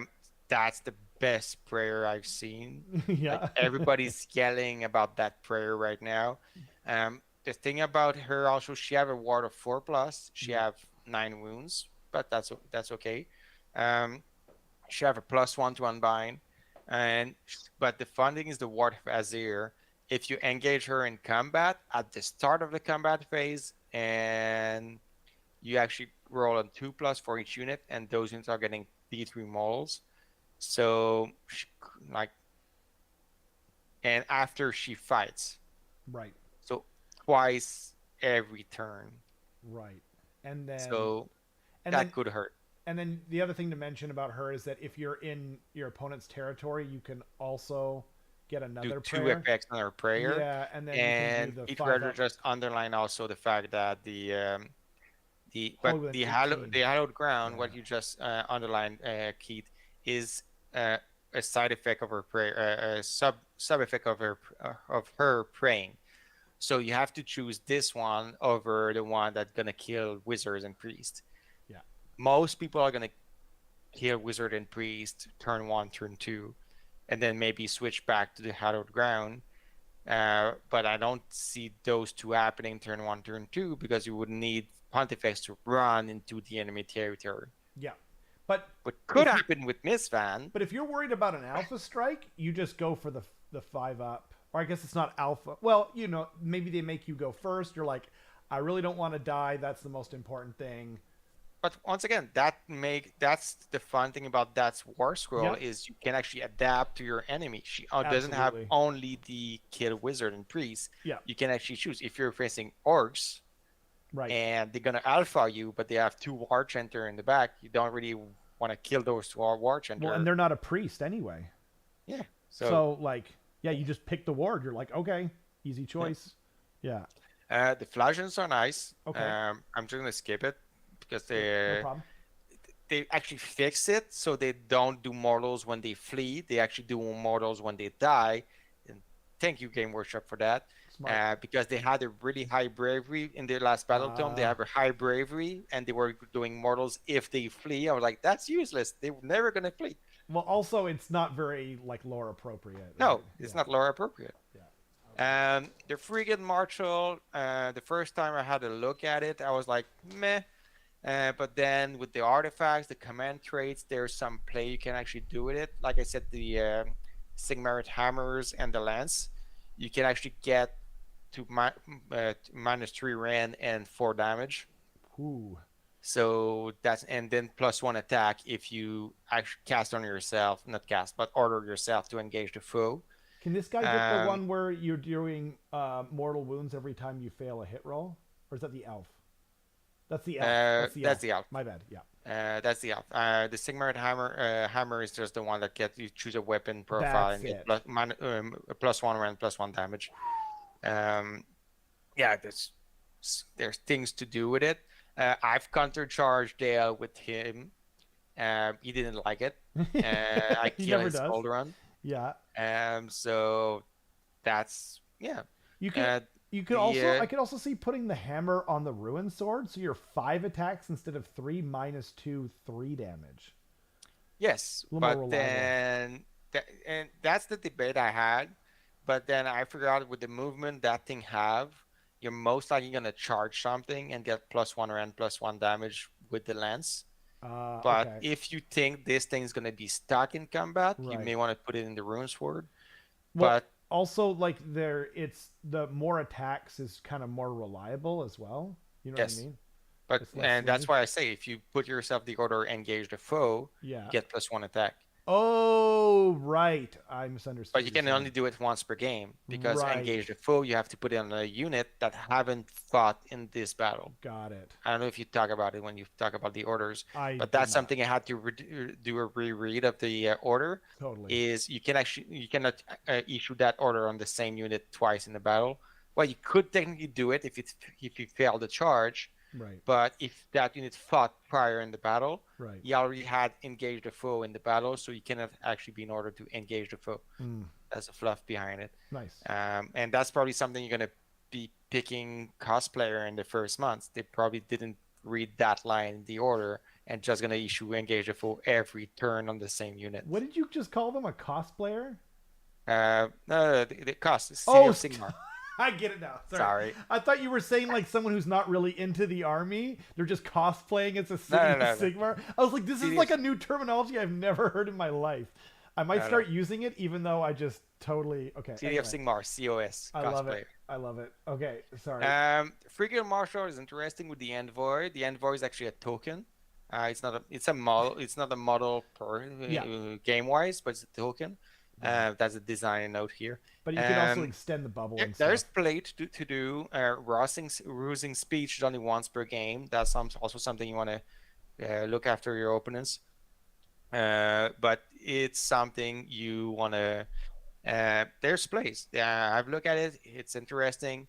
The war scroll is interesting. Like if you really need to cap a unit, cap an objective, you could actually use that heroic action and then count as 2 models per instead of ones. So once again, when we talk about Hammerhall Duran and you want to play a horde army, that there's plays. If you want to play a horde army that count as 2 models instead of one for each models, Right. there's play in there. I like it. What's the next one you want to review? Frigate Marshal, it's really interesting, really synergize with the Cavaliers, especially to run them down. And the forcing Sigmar charge, if you issue the finest hour on him, he gets +3 to charge. So there's really plays where Cavaliers plus this guy are in Mizvan, they're gonna go around the board. They go really far, and they charge really far, and they fight first. That's the Ultimate Warforger, sorry. He's 10 point less than the Battle Mage. That looked like a trap for selling models before they're gonna nerf it higher than the Battle Mage. Like I said, there's so much things right now. I'm like, yeah, Game Workshop just want to sell most likely want to sell those models because that's way better than Battle Mage. They He gets usually more. do, to be They have fair. more attacks. They have a better save. They have a +1 to cast, or they have +1 to save on everything Holy Within 12.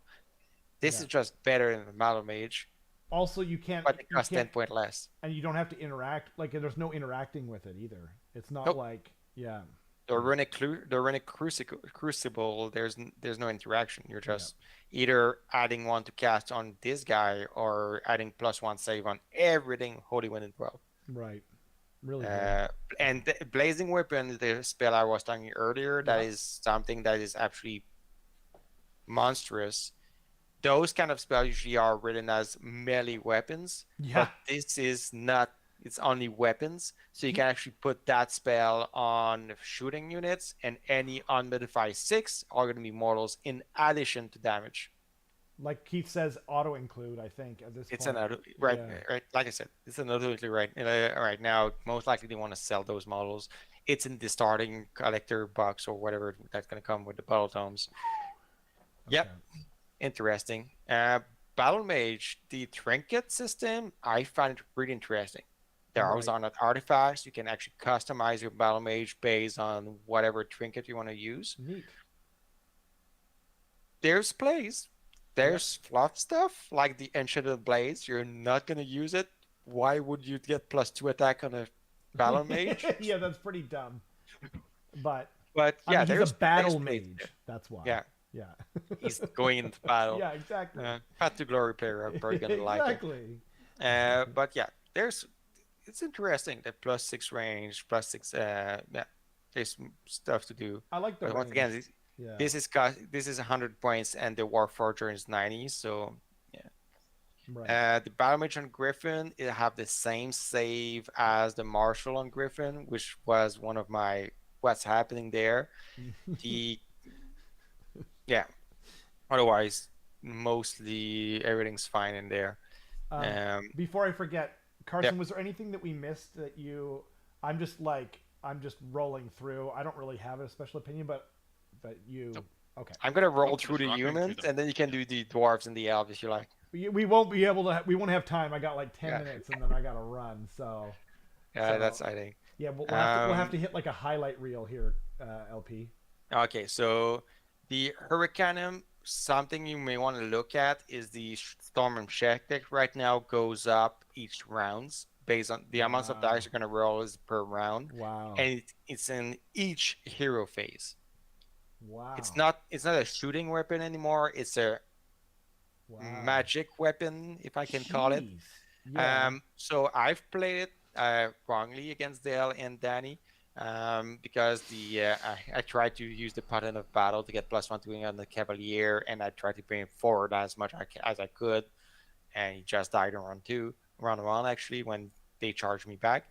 But that thing could really hurt at turn 3, 4, 5 because they're gonna do 3, 4, 5 dice every hero phase.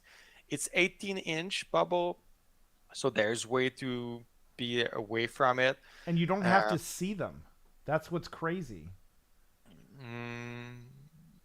Pick one. Yeah, you don't have to see it. So it gets around Fungoid. It gets around so many things. It gets around Lookout, Sir. Wow.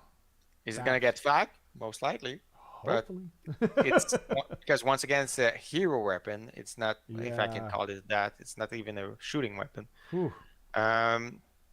Otherwise, he's chain lightning, and you want to make sure also that whoever's going to play in COS read the fact that Battle Mage and Celestial Arcanum have, if you ever take a enhancement spell from the COS book, have to be Twin Tail Comets. Same for the Warfronger. Have to be the Warfronger have to take the Transmutation of Lead, or they have to take the Universal spell lore. Right. Luminous of His, nothing I can say. They didn't really change it. It's still a 2+ to do anything, so not quite reliable, and it's still a straight line. So you have to hit the base of something. Okay. So if they actually skirmish everything, and you fire a straight line through, you could fire through a bunch of units and not hit anything. Wow. Okay. So I don't really like it. And they are both of these lost their +1 to class and +1 to unbind. Okay. Something. The Frigil Command Corps. This is something pretty new for what I know from Age of Sigmar, unless you talk about Be'lakor or those kind of units. It's kind of like Gabapalooza, right? But on top of this is you're gonna interact with your in your enemy hero, in your enemy phase, like dispatch spies. Yeah. On a 4+, you just nullify a command. Wow. It's been issued but not received. So here you go. You lose a Wow. command point, and you cannot issue it anymore. Do you have to keep them all together? They're a Yes, unit. Okay. they're a unit. I think So that was a yeah, you poor cannot choice, but go and all deploy it as one and go all around. No, they have to be they are a unit. fair enough. There's also something that's gonna be get fact. The Herald right now doesn't have a melee weapon. He's Okay. not in the description. Okay. It's like missing. He's most likely gonna be the assortment of weapon, I but see. he's actually missing. So the Herald right now doesn't hit in the combat phase, which is interesting. Okay. But yeah, the Sawbone is D3 wounds or D3 or return Oh, models okay. that are D3s or less. Okay. The medic, and this is every unit wholly up to three. Sorry, up to 3 unit wholly within 12. Jeez. This is most likely going to be, once again, they're going to sell it. I'm going to try to convert some of my models to look like those Right. and find out the base size of whatever it is in there.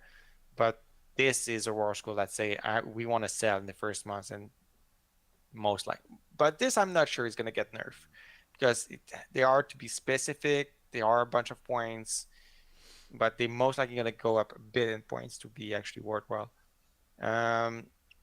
Otherwise, the Steam Helm are okay for infantry.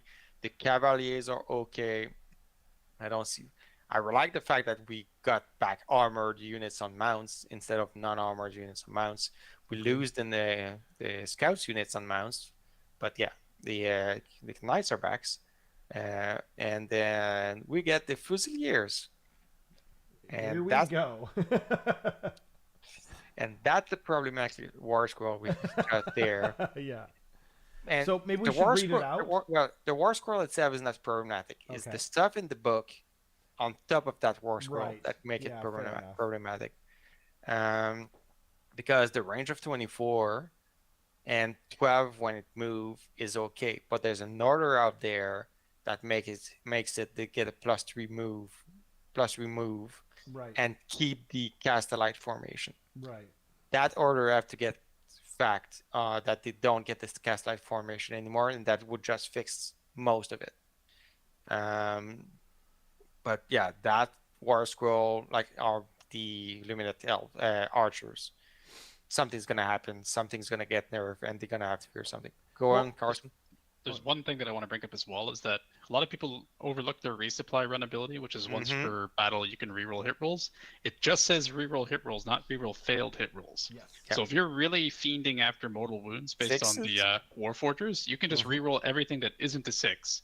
Yep. And then just, mortal wound something to death like crazy with like 60 shots from a block of 30, right? And once again, a trick that you have to look in that rule is from the 3rd round and upward. So they cannot do it round 1 and 2. So if you're ever playing a cosplayer and they do it round 1, call it.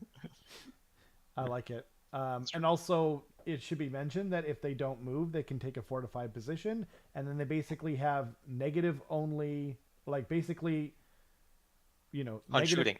Yeah, well, they can have a negative only. Oh, is it only on shooting? Still only on shooting. It's still good, man. It's still really good.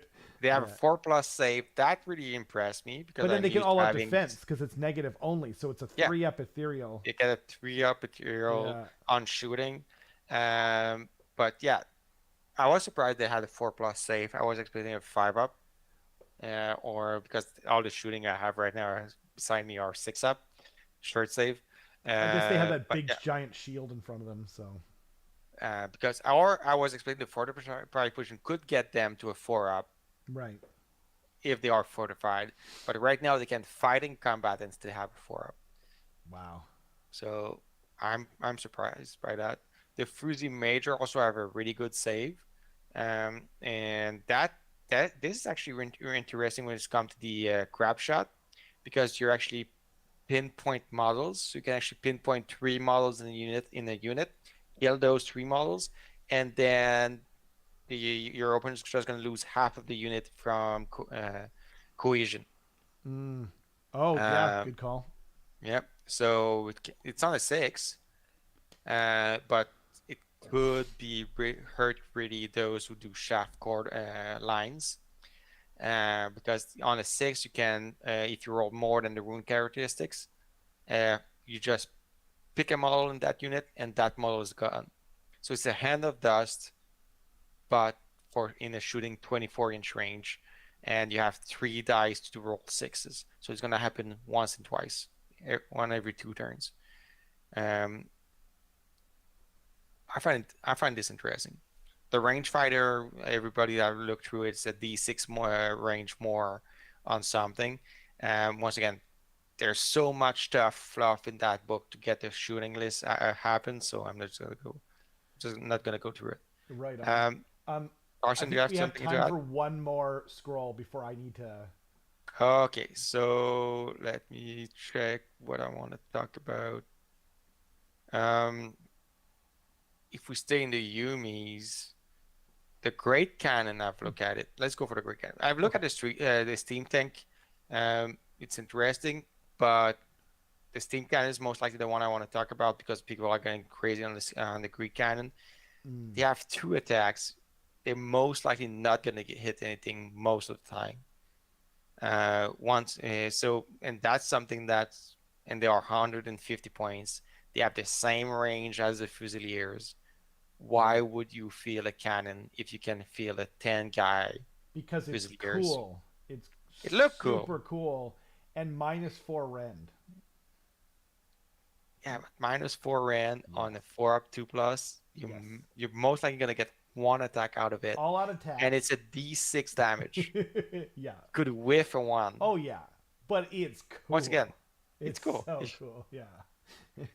Well, you get to pick two, so it's like, if you're facing something with a crappy save, like you're going up if you're shooting into Scragrod or something like that, you want more reliable damage probably. Yeah, but once again, the Fusiliers get 2 attacks Yes. each I at agree they're 24. better, but they're not as cool.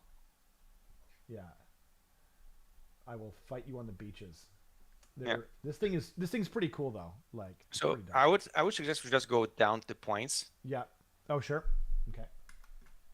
Let me go down to points. Whee! Hope no one got sick. um, So my PDF is not. There you go. yeah, No. cool factor. And I agree with what people were saying about LRL versus the new cities. It's not wrong. Yeah. Yeah. So when we look at the points, I was surprised some heroes went up. The assassin, that's probably something that we could talk about. He cannot hide anymore. Right. He's hidden, but he have to walk to his target, Right. which is really sad. I expect that guy is gonna go down in points, maybe to 60, what he used to be the cocksmith. But everything went up because it's a new book. When it comes to the cogsmith too, I expect this one to go down. The battle lines are fine. There's a bunch of battle line if, especially the Fusiliers are battle line if you have steel hams. The Cavaliers are battle line if you have a human general. The funny thing about the ifs is the flagellants. Flagellants are battle line if your army include Pontifex Genestra. So she didn't have to be your general for the flagellants to be battle line. So that I found it interesting. I wish they would do that with more armies. But Pontifex certainly needs no encouragement to be taken at this point for sure. Yeah. Right on. Well, I do Otherwise, have to get most of it, the points are here. But I really expect the Fusiliers to go up, or Fusiliers and Fusiliers, Pontifex. the Warforger, or the Battle Mage should go down. But I don't see the Battle Mage going down. That'll be interesting. And if you're looking for PGs, Phoenix Guards, you just take Black Guards with the Sorceress, and the Black Guards are cheaper than what Phoenix Guards used to be. Right. Yeah, I think I agree in general. Lots of battle line to be picked from. Lots of different interaction with, you know, making things battle line. It's pretty cool. Yeah. Thank you so much for coming. Oh, and allies, I guess the last thing. Daughters, Fire Slayers, IDK, KO, Lumineth, Stormcast, Sylvaneth, everything except for Seraphon, it looks like, that I can remember. That's pretty wild. And they kept the fluff thing that Sylvanet can be allied in the Grey Order fastness. Right. But I don't see it happening. Right. But yeah, thank you, Rob, for inviting me. Sorry for being a tad late. I had to put my kids to sleep. Absolutely. Everyone's got their own, things that they have to do. LP, is there anywhere, like, are you online somewhere that you can or want to be reached at, like on Twitter or anything like that? No, I'm not on social media. That's no problem. If you're such a great resource for people, are you in the Saga of Dice Discord? I don't think so. I have that Discord, so yeah, sure, you could add me to that I'll Discord. add you on there, and if people want to, ask you your opinion, LP's a really strong player. He really knows his humies, for sure. So thanks again for LP for coming on. Thanks as usual for Carson for helping me out. You really saved me in many ways as usual. Helped me read stuff out and just being great in general. Yeah. Thanks to everyone for watching. If you made it this far, we appreciate you, and I guess we'll see you guys next time. Bye. Au revoir. Au revoir.